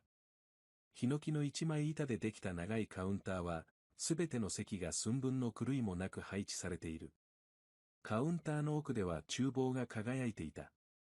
磁気ストリップに並んだドイツ製の包丁、光を反射して小さな太陽のように輝く銅鍋。しつらえは現代的でありながら伝統への敬意を忘れていない若い世代がネオ解析と呼ぶスタイルだ。何の用だ。威厳を含んだ声が空気を切った。厨房から男が現れた。35歳くらいだろうか、白衣は刃物のようにパリッとしている。シェフボー、トックはおしゃれに傾けられ、両腕には真剣に厨房を渡り歩いてきたことを物語る火傷と傷跡が刻まれていた。これが、この店の料理長なのだろう。Guide 41, Microneedling RF and Advanced Microneedling Technologies for Acne Scarring. Advanced microneedling technologies combine traditional microneedling with additional energy sources or techniques for enhanced results in acne scar treatment. Understanding these advanced options helps you select appropriate professional treatments. Radiofrequency, RF, microneedling combines microneedling with radiofrequency energy delivered through the needles. As needles penetrate skin, they deliver RF energy at depth, providing enhanced collagen stimulation compared to standard microneedling. The combination approach produces more dramatic results but with more significant post-treatment appearance changes. Recovery involves 5 to 7 days of significant redness and swelling compared to 3 to 5 days for standard microneedling. Microneedling depth significantly affects results and recovery. Shallow microneedling, 0.5 mm, primarily addresses surface concerns with minimal downtime. Medium depth, 1 to 1.5 mm, addresses scarring moderately with moderate downtime. Deep microneedling, 2.0 to 2.5 mm, addresses severe scarring most effectively but with significant recovery time and complication risks. Your practitioner determines appropriate depth based on scar severity and recovery tolerance. Fractional microneedling treats portions of skin rather than entire areas, leaving some skin untouched for faster healing. This approach provides good scar improvement with reduced downtime compared to full-face treatment. Multiple sequential treatments spaced 4 to 6 weeks apart provide cumulative improvements superior to single treatments. Most scar improvement appears over 3 to 6 months following each treatment as collagen remodels. Treatment plans typically involve 3 to 6 sessions. Post-treatment care optimizes results. Aggressive sun protection, SPF 50+, daily application, reapplication every 2 hours outdoors, is crucial during recovery. Healing serums with growth factors support skin recovery. Avoiding active ingredients during recovery week allows skin barrier to heal. Resuming actives cautiously after recovery supports ongoing improvement. Combining microneedling with other scar treatments, subcision, fillers, laser, often provide superior results to any single approach. Your dermatologist can recommend appropriate combinations for your specific scars. Guide 42, Emerging Probiotic and Postbiotic Skincare Research. Probiotic and postbiotic skincare represents an emerging frontier addressing acne through microbiome support. Understanding this emerging field helps you evaluate whether these approaches might benefit your skin. Topical probiotics contain live bacteria applied to skin. While the colonization potential of topical probiotics on skin is limited, skin has established microbiota that resists colonization. These products may provide benefit through bacterial metabolites and immune stimulation. Some evidence suggests certain probiotic strains reduce acne severity modestly. Postbiotics are metabolites produced by bacterial fermentation, essentially the waste products of probiotics with bioactive properties. Postbiotic serums contain these metabolites without live bacteria, avoiding stability and colonization concerns of live probiotics. Postbiotics show promise for reducing inflammation and supporting skin barrier. Fermented ingredients, products where plant ingredients have been fermented by beneficial bacteria, provide postbiotic-like benefits. These fermented products often have enhanced stability and penetration compared to non-fermented counterparts. Evidence for probiotics and postbiotics remains emerging rather than definitively proven. While some studies show modest benefits, high-quality large studies are limited. Probiotic and postbiotic skin care can supplement other treatments but shouldn't replace proven acne therapies. Quality matters significantly for probiotic products. High-quality products with documented effective strains are preferable to low-quality options. However, quality doesn't guarantee personal benefit. Guide 43: Artificial Intelligence and Personalized Acne Treatment. Artificial intelligence is beginning to transform dermatology through skin analysis and personalized treatment recommendations. Understanding these tools helps you evaluate whether AI-guided approaches might supplement your dermatology care. Reframing skin care as health maintenance rather than beauty obligation increases motivation for some people. Viewing skin care as caring for your body's largest organ similar to exercising or eating well helps maintain consistency even when acne is controlled. Celebrating milestones and achievements maintains motivation. Reaching certain milestones, 8 weeks of consistent routine, first month of clear skin, comedogenic and occlusive, clogging pores and promoting acne. Oil acne is often quite severe if exposure is chronic. Chloracne results from exposure to chlorinated hydrocarbons in chemical manufacturing. This is rare but when occurs, is severe. Chloracne is characterized by cystic acne and systemic symptoms from toxic chemical exposure. Prevention strategies for occupational acne include wearing protective equipment, gloves, long sleeves, face protection when possible, washing thoroughly at end-of-work shifts to remove chemicals from skin, changing out of contaminated clothing immediately, using workplace-provided safety measures and equipment, discussing with employers if exposures can be reduced or if different equipment can minimize exposure. Treating occupational acne while reducing exposures through workplace modifications is important. Standard acne treatments combined with occupational hygiene improvements provide best results. Workplace legal considerations matter if acne results from unsafe occupational exposures. In some jurisdictions, occupational skin diseases are covered under workers' compensation. Documenting occupational exposure history and acne onset can establish occupational causation. Guide 57: Asian Skin, Rosacea, and Acne in East Asian Populations. East Asian skin has specific characteristics affecting acne presentation and treatment response. Understanding these characteristics improves acne management in East Asian populations. East Asian skin often has different lipid composition and barrier characteristics compared to other populations. Some evidence suggests East Asian skin has higher ceramide content but different lipid organization, affecting both barrier function and acne development.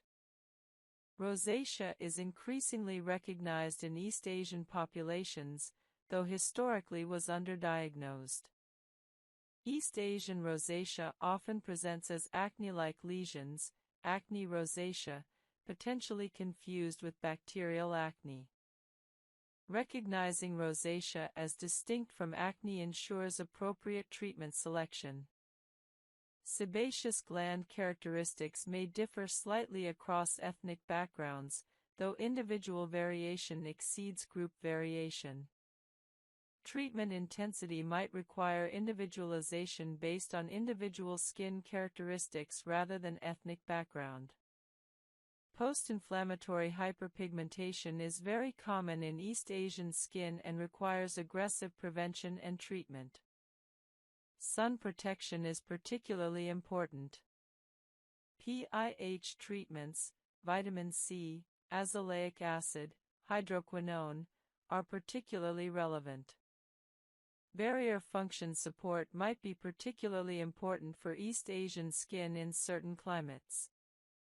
Adapting treatment intensity and moisturizing based on individual response rather than population averages is most accurate approach. Guide 58, Acne in LGBTQ+ populations, hormone therapy and transition-related acne. Transgender and non-binary individuals receiving hormone therapy often experience acne changes related to hormonal transition. Understanding these changes helps manage acne during transition. Testosterone-based hormone therapy, for transmasculine individuals, typically worsens acne initially due to increased androgens. Acne often develops or significantly worsens during the first 1 to 2 years of testosterone therapy. This is particularly challenging for individuals already prone to acne. Aggressive acne prevention and treatment during testosterone initiation is important. Some individuals benefit from starting acne treatment prophylactically before or as testosterone therapy begins. Estrogen-based hormone therapy, for trans-feminine individuals, typically improves acne over time as androgens are suppressed. Many trans-feminine individuals experience significant acne improvement within several months to a year of estrogen therapy. This improvement can be dramatic and psychologically significant. Spironolactone, commonly used alongside estrogen therapy for anti-androgen effects, has acne beneficial effects. The combination of spironolactone plus estrogen provides maximal acne improvement in trans-feminine individuals. Timeline for hormone therapy acne effects is important to understand. Acne worsening from testosterone therapy might persist 1 to 2 years before stabilizing or improving.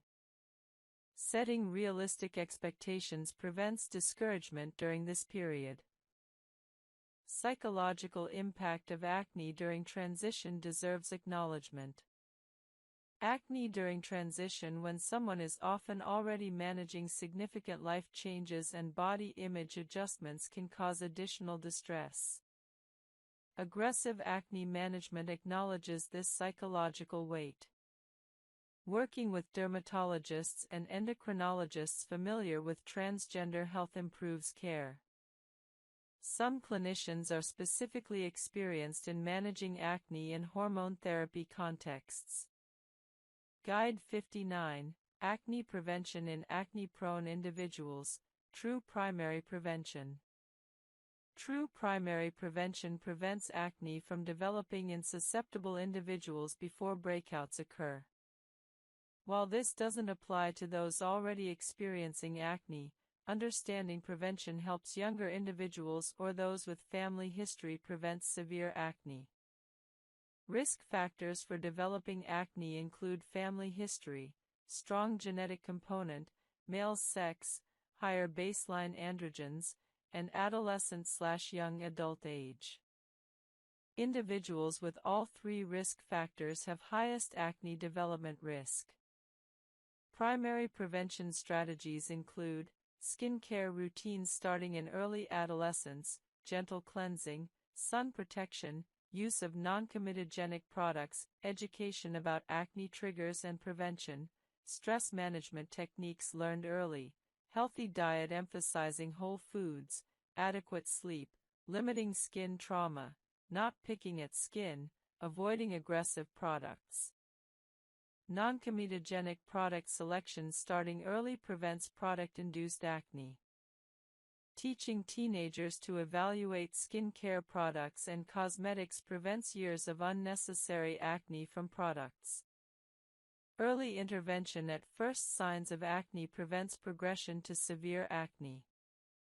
Starting mild treatments, salicylic acid cleanser, at the very first breakout often prevents acne from worsening. This early treatment is simpler than treating established, clearer skin. Heat and humidity increase sebum production and promote bacterial growth, worsening acne.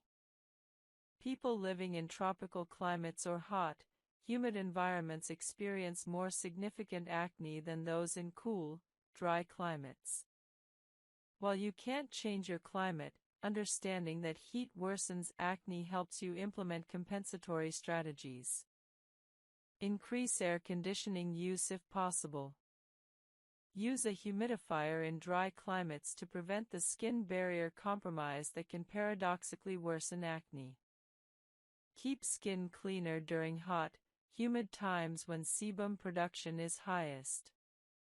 Sweating creates moisture that promotes bacterial growth in pores. Athletes or people with active occupations experience acne worsening related to sweat.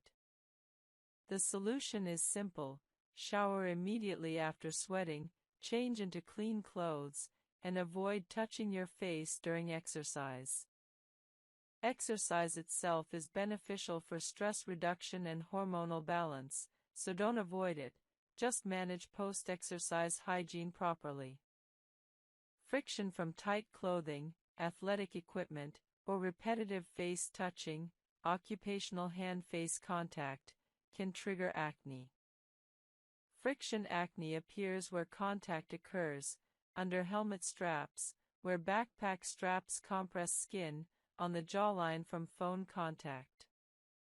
Wearing loose, breathable clothing, ensuring equipment is clean, and avoiding touching your face helps prevent friction acne.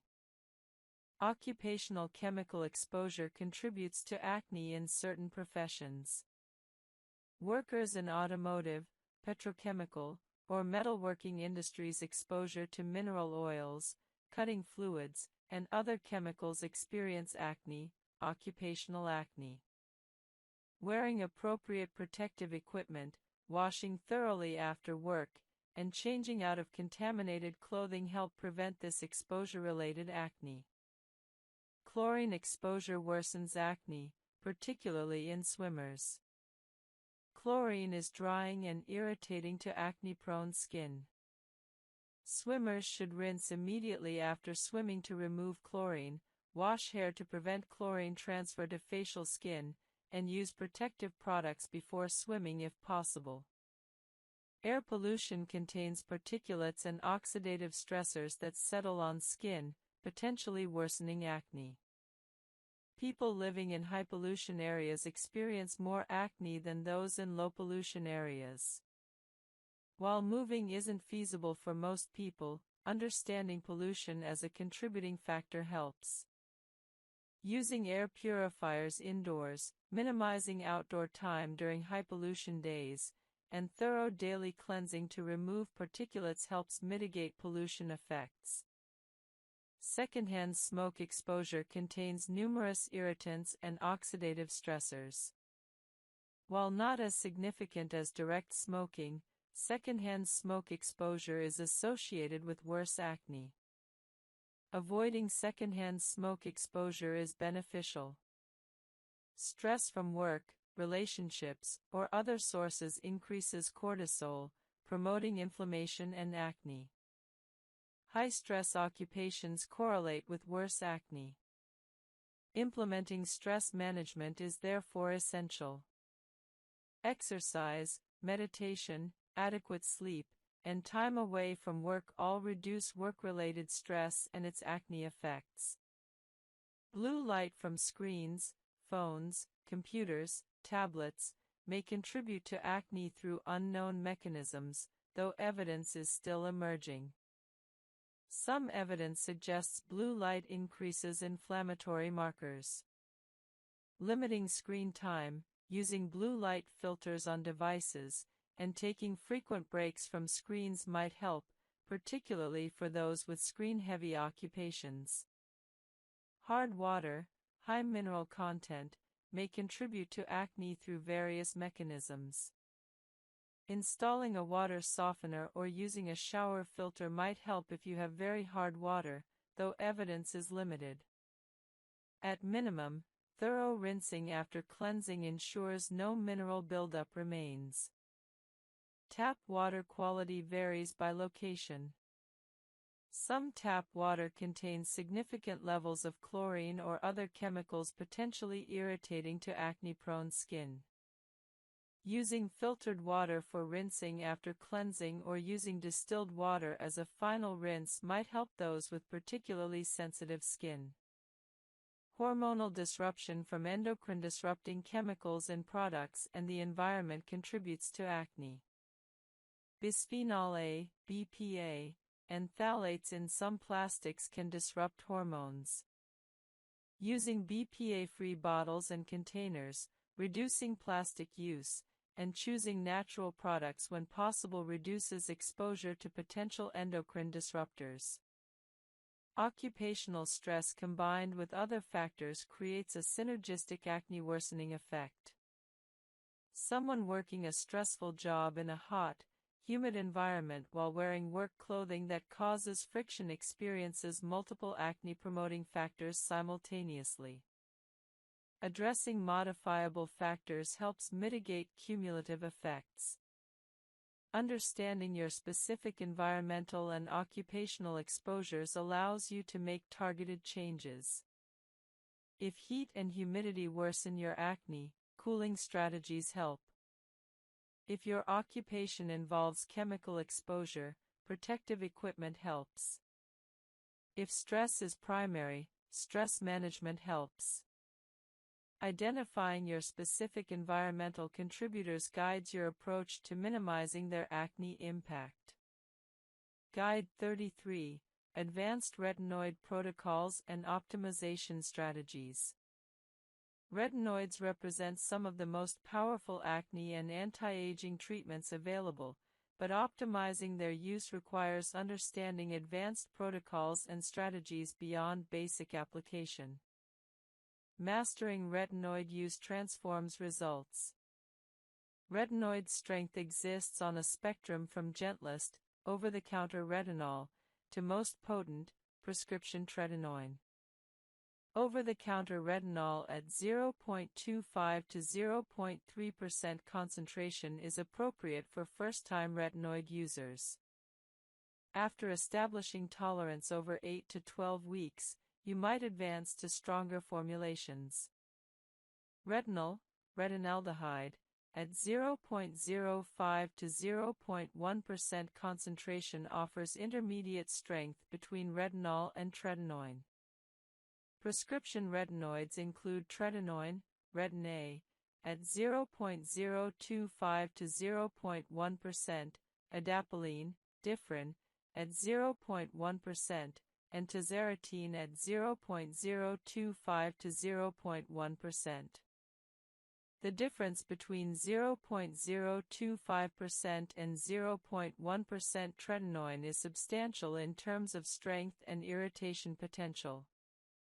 The start low, go slow principle maximizes retinoid tolerance. Begin with the lowest concentration at the lowest frequency, 2 to 3 times weekly. Resist the temptation to speed up progression. After 4 weeks at your current concentration and frequency, assess tolerance. If you're experiencing minimal irritation and want faster improvement, increase frequency to 3 to 4 times weekly. After another 4 weeks, increase to 5 to 6 times weekly. After another 4 weeks, use nightly. Only after reaching nightly use at current concentration should you consider increasing concentration. This progression takes 12+ weeks but maximizes adaptation and minimizes retinization phase severity. The retinization phase, temporary redness, dryness, peeling, and potential acne worsening, is unavoidable but manageable. Rather than viewing retinization as treatment failure, recognize it as adaptation to a powerful treatment or trigger acne. The ingredients matter significantly. Lightweight hydrating ingredients like hyaluronic acid, glycerin, and humectants hydrate without being occlusive or pore clogging. Niacinamide hydrates while also having acne-fighting properties. Centella asiatica, SICA, soothes irritation and supports skin barrier function. Ceramides strengthen your skin barrier, which is particularly important when using strong acne treatments. Avoid heavy oils and butters if you have acne-prone skin. Coconut oil, shea butter, and petroleum jelly can clog pores in susceptible individuals. However, some facial oils specifically designed for acne-prone skin can be beneficial. Jojoba oil, squalane oil, and rosehip seed oil are lightweight and non-comedogenic for most people. If you choose to use facial oil, use sparingly, just a few drops mixed into your moisturizer or applied as the last step of your routine. Texture matters when choosing a moisturizer for acne-prone skin. Lightweight gels absorb quickly and won't leave your skin feeling greasy. Hydrating lotions provide more hydration than gels while still being lightweight. Creams are heavier but may be necessary during winter or if your skin is severely dry from acne treatments. Everyone's needs are different. Experiment to find what works for you. Application technique is important. Apply moisturizer to slightly damp skin immediately after cleansing or applying treatments. This allows the moisturizer to lock in hydration from the water on your skin. Use about a quarter-sized amount for your entire face. Warm it between your palms, then gently press it into your skin using your fingertips. Don't rub or massage aggressively, as this can irritate acne lesions. Daytime and nighttime moisturizing might differ.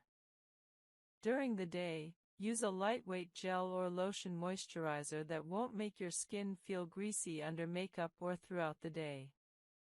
Many people use a sunscreen as their daytime moisturizer since sunscreen provides hydration and protection simultaneously. At night, you can use a slightly richer moisturizer if desired, though many people use the same moisturizer day and night. If your skin is very dry from acne treatments, you might use the layering or sandwich method. Apply your treatment, retinoid, benzoyl peroxide, salicylic acid, wait 20 minutes, apply moisturizer, wait a few minutes, then apply another thin layer of moisturizer. This significantly reduces irritation and dryness while maintaining treatment efficacy. In winter or dry climates, increase moisturizing frequency or richness. You might apply moisturizer twice daily or use a richer nighttime formula. Some people add a facial oil, just a few drops, over their moisturizer for extra hydration during very dry periods. In summer or humid climates, you might reduce moisturizer richness, using only a lightweight gel. If your skin is extremely oily and acne-prone, you might feel you don't need moisturizer. However, most very oily skin is actually dehydrated. The skin is overproducing oil to compensate for internal dehydration. Using a lightweight hydrating moisturizer often actually reduces oil production by satisfying your skin's hydration needs. Sunscreen functions as both protection and moisturizer. Many quality sunscreens for daily use include hydrating ingredients. Use a sunscreen as your daytime moisturizer, applying it after your morning skincare routine and before makeup. Reapply every 2 hours if you'll be in the sun, or use a sunscreen powder for convenient reapplication over makeup. Hydrating masks once or twice weekly provide intense hydration supplementing your regular moisturizer. Sheet masks or cream masks with hydrating ingredients like hyaluronic acid, glycerin, or honey can be applied for 10 to 20 minutes, then removed. This boosts hydration without requiring daily changes to your routine. It's possible to over-moisturize. Applying excessive amounts or using too rich formulas can clog pores and worsen acne. Use appropriate amounts, about quarter-sized for your face, and choose formulations suitable for your skin type. If your acne worsens after starting a new moisturizer, discontinue it and try a different product rather than assuming moisturizer itself is the problem. Guide 11. Sun Protection and UV Damage Prevention for Acne-Prone and Treated Skin. Sun protection is non-negotiable for anyone with acne or using acne treatments, yet it's frequently neglected. Understanding UV damage, sunscreen types, and proper application is essential for protecting your skin from damage while treating acne. UV radiation from the sun damages skin through multiple mechanisms. UVB rays cause sunburn and skin cancer. UVA rays penetrate deeply, causing aging, wrinkles, and skin cancer. Both types of UV radiation increase inflammation, which worsens acne. Additionally, UV exposure causes post-inflammatory hyperpigmentation, dark marks remaining after acne heals, to darken significantly and persist longer. Without sun protection, acne marks that might fade within 3 to 4 months can persist for a year or longer. Many acne treatments increase photosensitivity, making skin more susceptible to sun damage. Retinoids significantly increase UV sensitivity. Salicylic acid and benzoyl peroxide cause mild photosensitivity. Chemical exfoliants, AHAs, BHAs, increase sun sensitivity.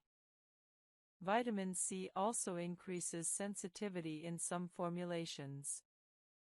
Using any of these treatments without sun protection significantly increases sun damage risk and post-inflammatory hyperpigmentation. Sunscreen comes in 2 main types: mineral, physical, and chemical. Mineral sunscreens contain zinc oxide or titanium dioxide, which reflect UV rays. They're generally well tolerated, work immediately upon application, and rarely cause irritation.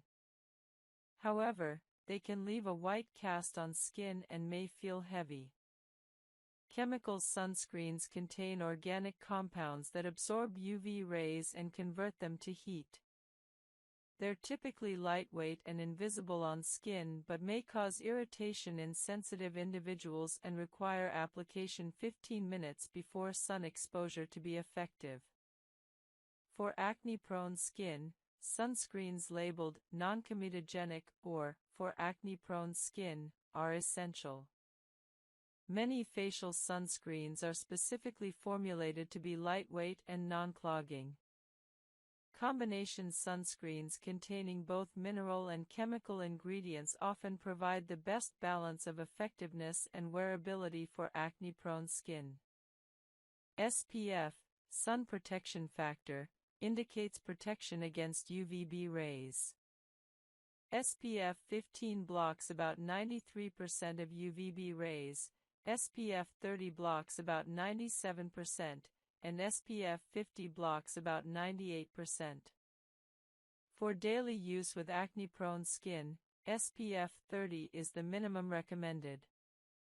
SPF 50 provides slightly better protection if you'll be outside for extended periods.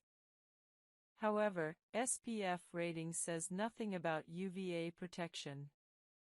Ensure your sunscreen is broad spectrum, protecting against both UVA and UVB rays. Proper sunscreen application is crucial. Most people don't apply enough. You should use about 1/4 teaspoon, 5 milliliters, for your entire face. Many people use far less, reducing actual protection significantly. Warm the sunscreen between your palms and gently press it into your skin. Apply it as the final step of your morning skincare routine, before makeup if you wear it. Daily sunscreen application. For example, establish stable benzoyl peroxide use for 4 weeks before adding salicylic acid to your routine. Use complementary treatments on different parts of your routine when possible. For example, use salicylic acid cleanser in the morning, brief contact, mild treatment, and benzoyl peroxide leave-on at night, extended contact, potentially more irritating. This separation minimizes cumulative irritation.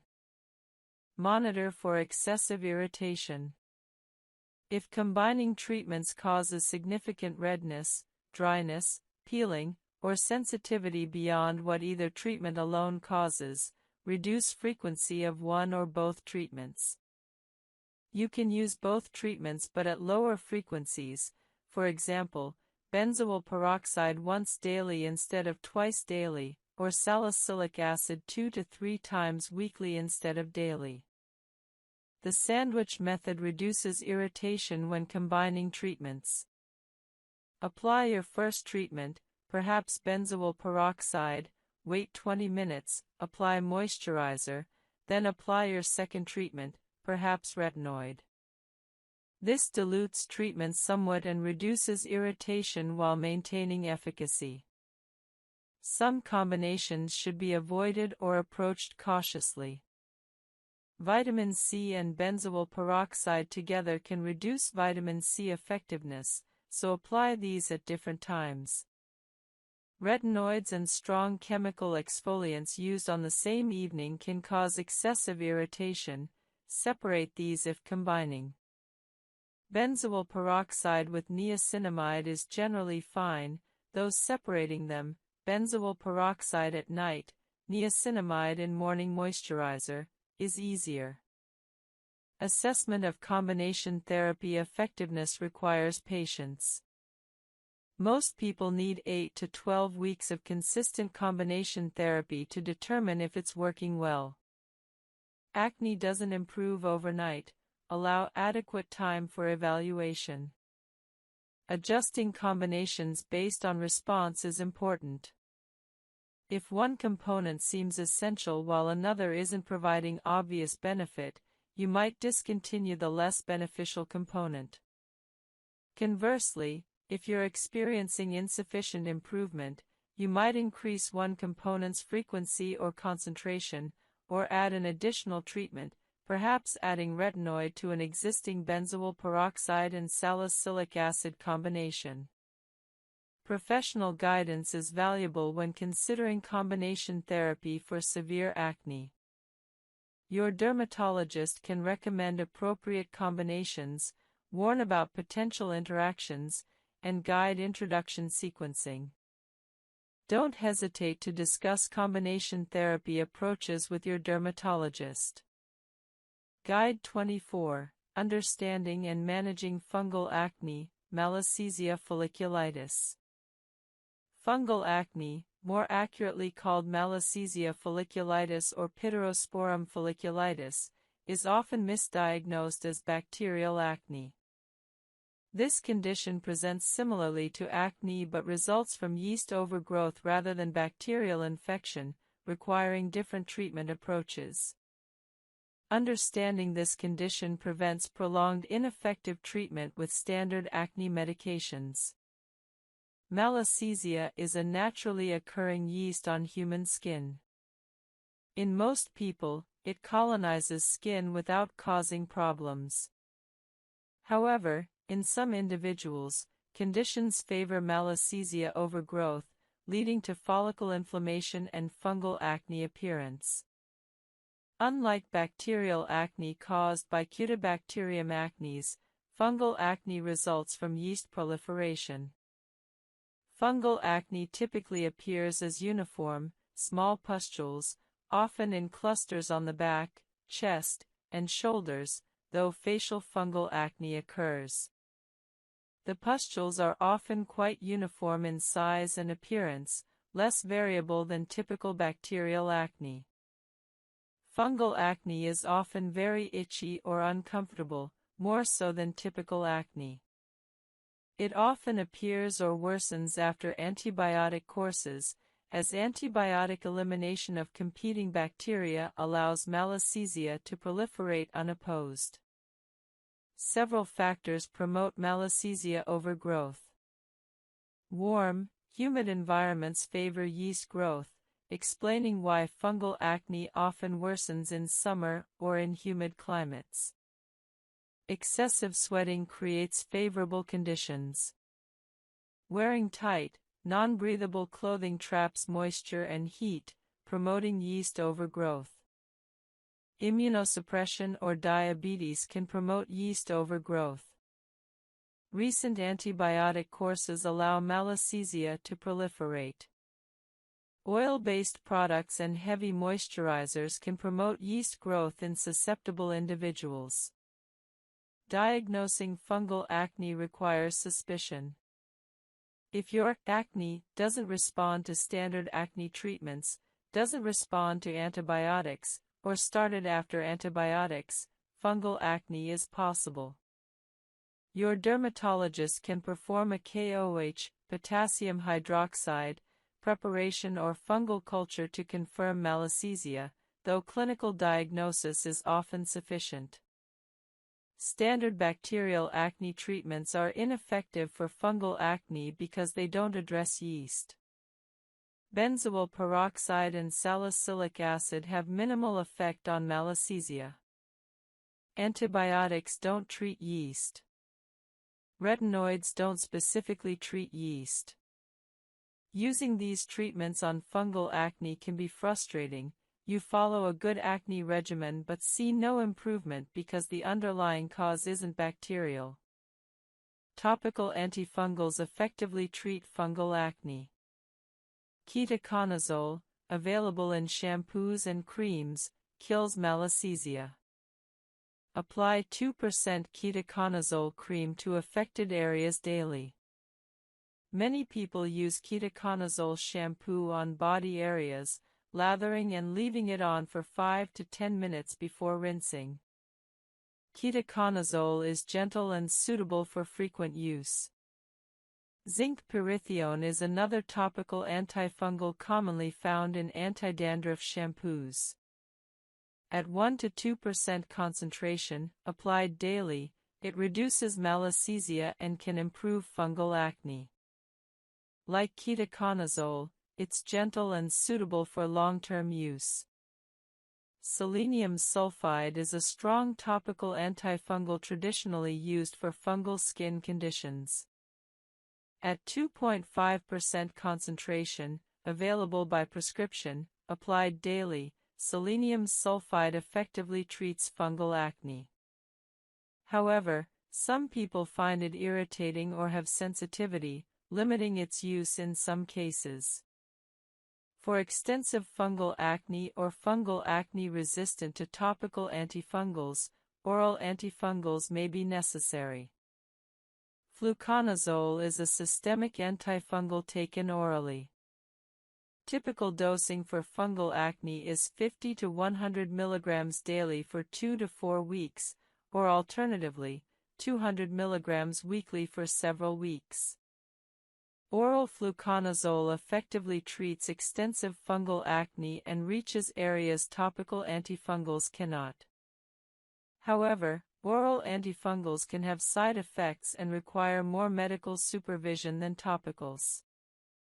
Itraconazole is another systemic antifungal option, sometimes used as an alternative to fluconazole.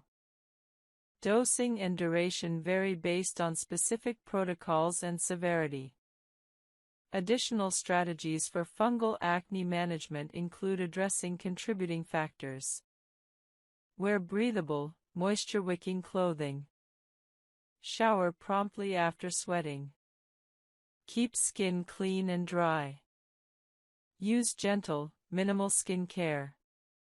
Avoid heavy oils and occlusive moisturizers. Live and dry environments when possible or use a dehumidifier. These environmental modifications reduce conditions favoring yeast overgrowth. Niacinamide may provide supplementary benefit for fungal acne, as it has mild antifungal properties and reduces sebum production. Includable treatments, typically 3 to 6, provide progressive improvement. Laser resurfacing works for all scar types but is most effective for shallow scars and ice pick scars. Dermal fillers inject material beneath scars to fill depressions temporarily. Different fillers last varying lengths. Some last 6 months, others 1 to 2 years. This approach works well for ice pick and boxcar scars but requires repeat treatments. Filler results are immediate, making this attractive for short-term improvement. Microneedling creates controlled microinjuries, stimulating collagen production and remodeling scarred tissue. Multiple sessions, typically 4 to 6, provide progressive scar improvement. Microneedling works for all scar types and is relatively affordable compared to laser treatments. Chemical peels can improve shallow scars through repeated treatments. TCA, trichloroacetic acid, peels at medium depth can improve scar appearance, though results are less dramatic than laser or microneedling.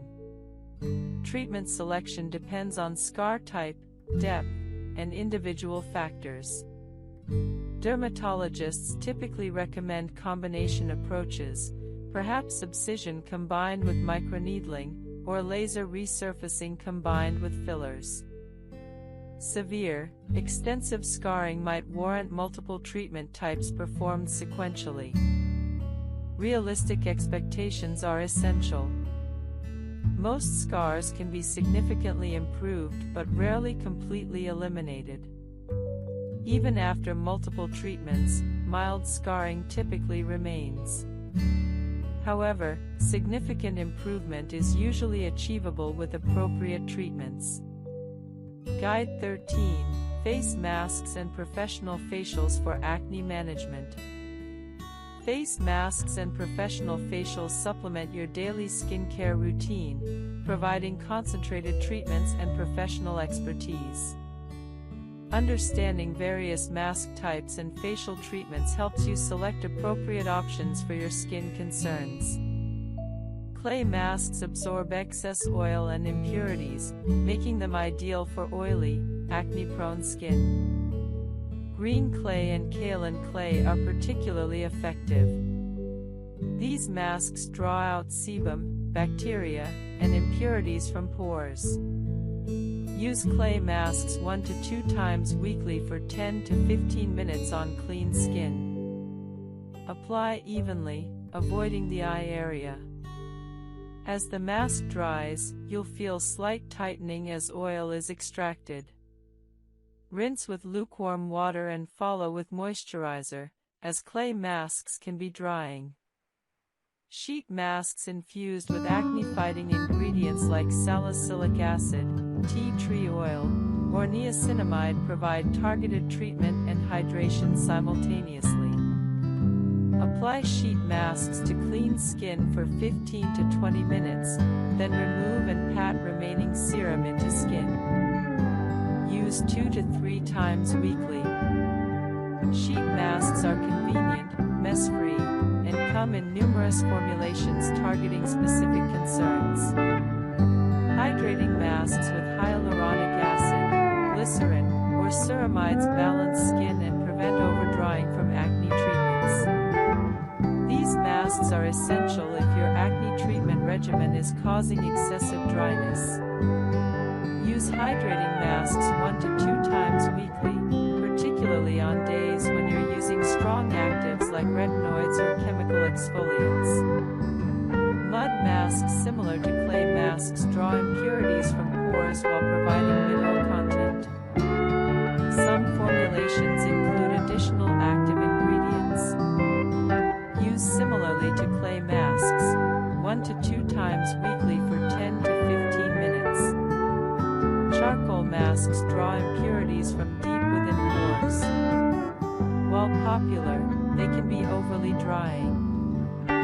Use sparingly, perhaps monthly, if you have very oily skin. Avoid if your skin is dry or sensitive. Overnight masks are left on overnight and act as intensive treatments. Some are essentially very rich moisturizers, while others contain actives like retinol or acids. These work well for providing intensive treatment without time constraints. Apply as your final nighttime step and sleep with the mask on. Spot masks apply highly concentrated treatments to specific areas rather than your entire face. These are useful when some areas are more problematic than others. Apply to clean skin and leave on as directed. Important mask principles. Never use multiple mask types on the same day.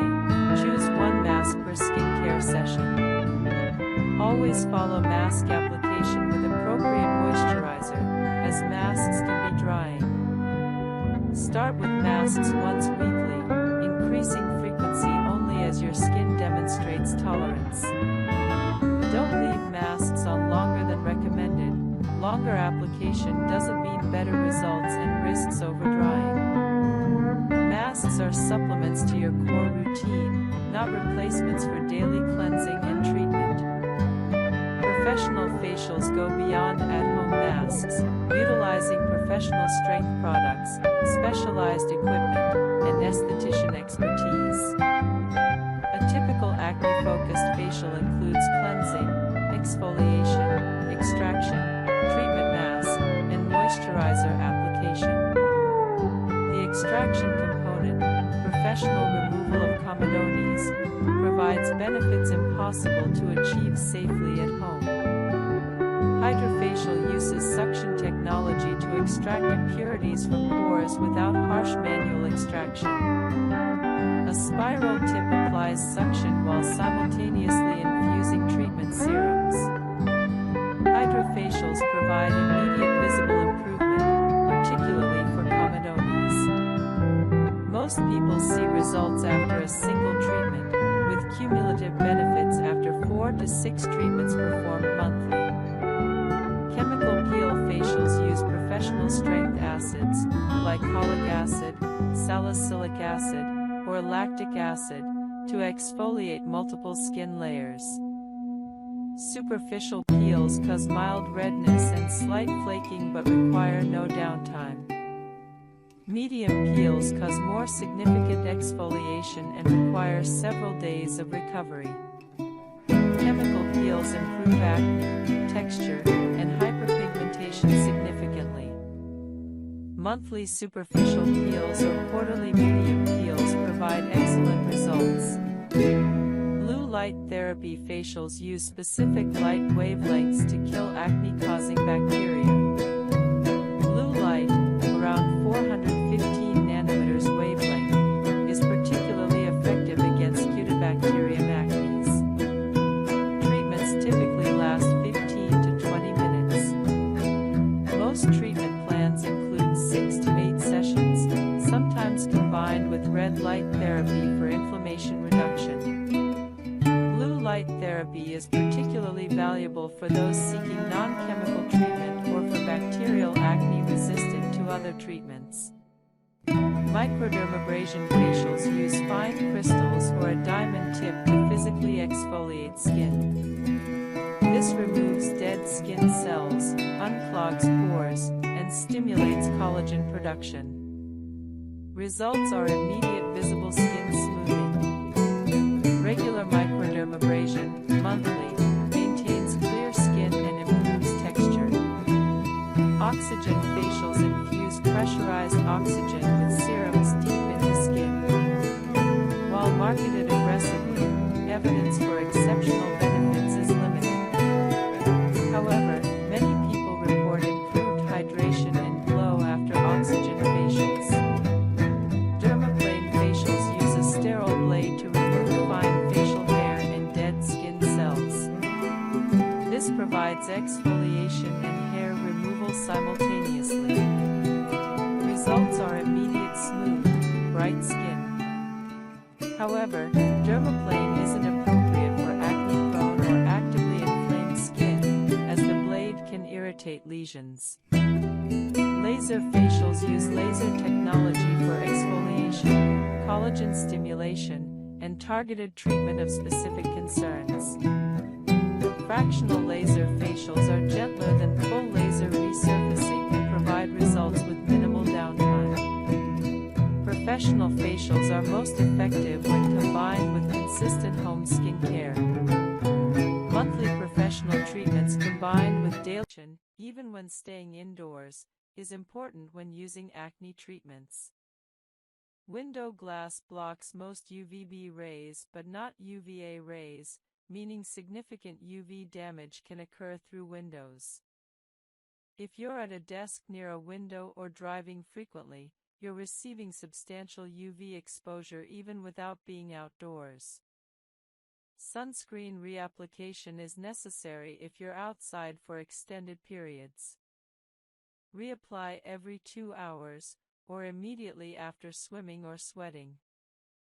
For convenient reapplication over makeup, use sunscreen powder, sunscreen mist, or simply reapply your liquid sunscreen gently over makeup.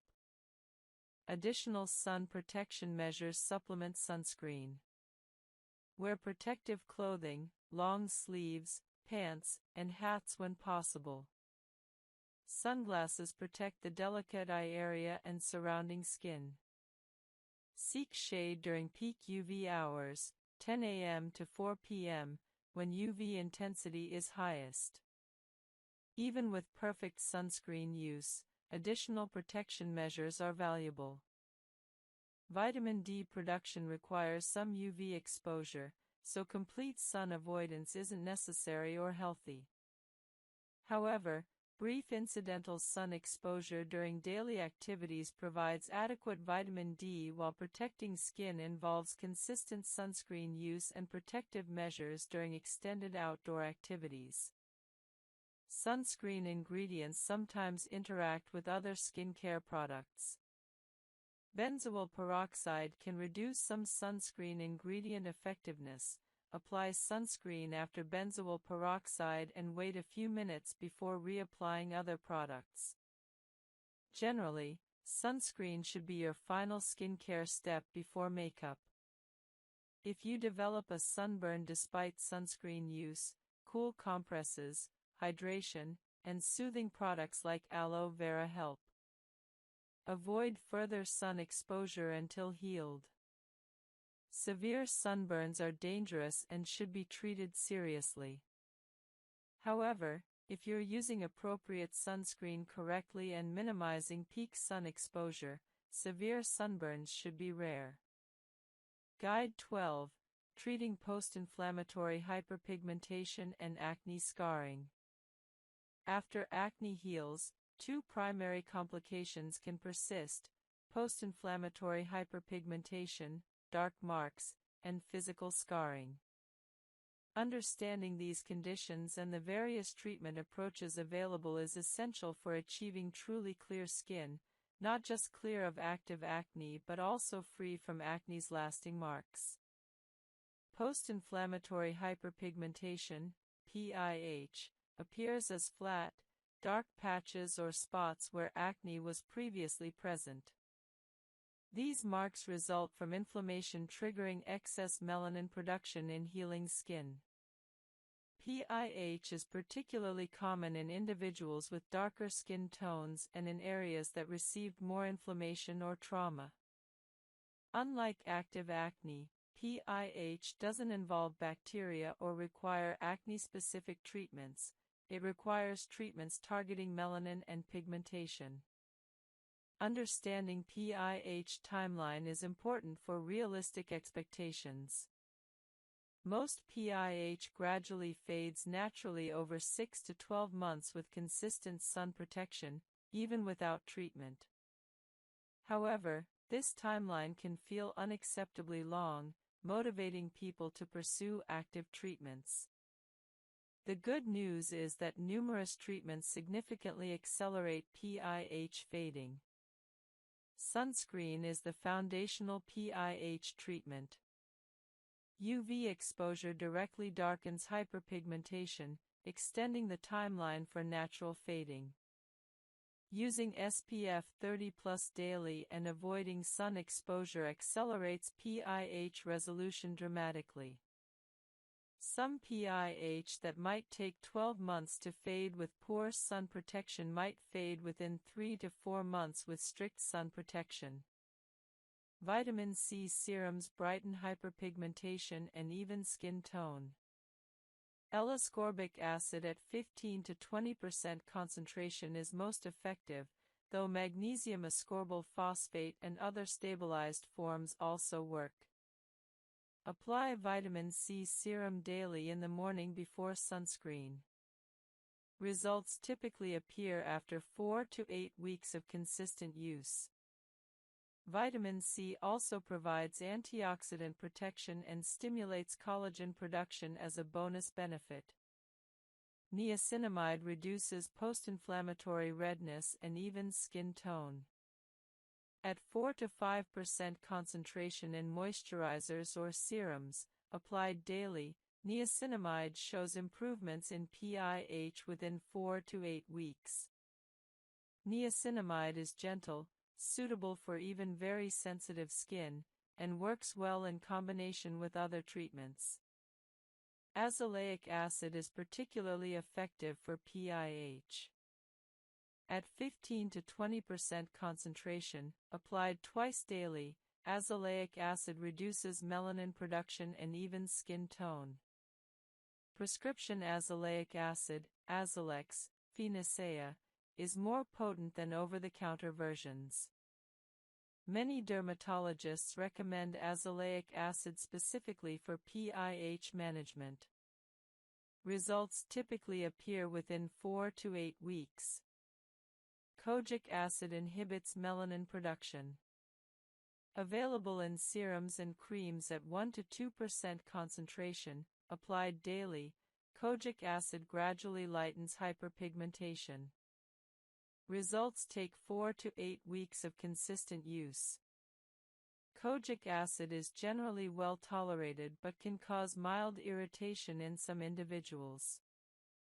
Hydroquinone is a prescription bleaching agent highly effective for hyperpigmentation. It directly inhibits melanin production. Prescription hydroquinone typically ranges from 2 to 4% strength, applied twice daily to affected areas. Results appear within 4 to 12 weeks. However, hydroquinone should not be used continuously for more than 3 to 4 months without medical supervision, as extended use can cause paradoxical darkening or an uncommon condition called achranosis. Hydroquinone is not suitable for everyone and requires dermatologist prescription and monitoring. Chemical peels accelerate PIH resolution. Superficial peels with glycolic acid or salicylic acid remove pigmented surface skin, revealing lighter skin underneath. Monthly superficial peels combined with daily topical treatments significantly accelerate PIH fading. Medium-depth peels provide more dramatic but riskier results and are typically only performed for severe PIH. Laser treatments effectively target hyperpigmentation. Q-switched lasers are specifically designed to break up melanin pigment, with different wavelengths targeting different pigment depths. These treatments provide results in 4 to 6 sessions, sometimes fewer for responsive PIH. However, laser treatment is expensive and carries risks of complications in darker skin types. IPL, intense pulsed light, therapy also addresses pigmentation effectively. Microdermabrasion physically removes pigmented surface skin through mechanical abrasion. Performed monthly, combined with topical treatments, it accelerates PIH resolution. However, it's less powerful than laser treatments and typically requires more sessions. Combination approaches yield best results. Most dermatologists recommend combining daily topical treatments, vitamin C, azelaic acid, or hydroquinone, with monthly professional treatments, chemical peels or laser. This dual approach treats PIH from multiple angles, achieving faster, more complete resolution. Acne scarring is a more permanent complication than PIH. Scarring results from significant inflammation destroying collagen, resulting in physical indentations or elevation of the skin. There are 3 main types of acne scars: ice pick scars, deep, narrow indentations; boxcar scars, wider, flat-bottomed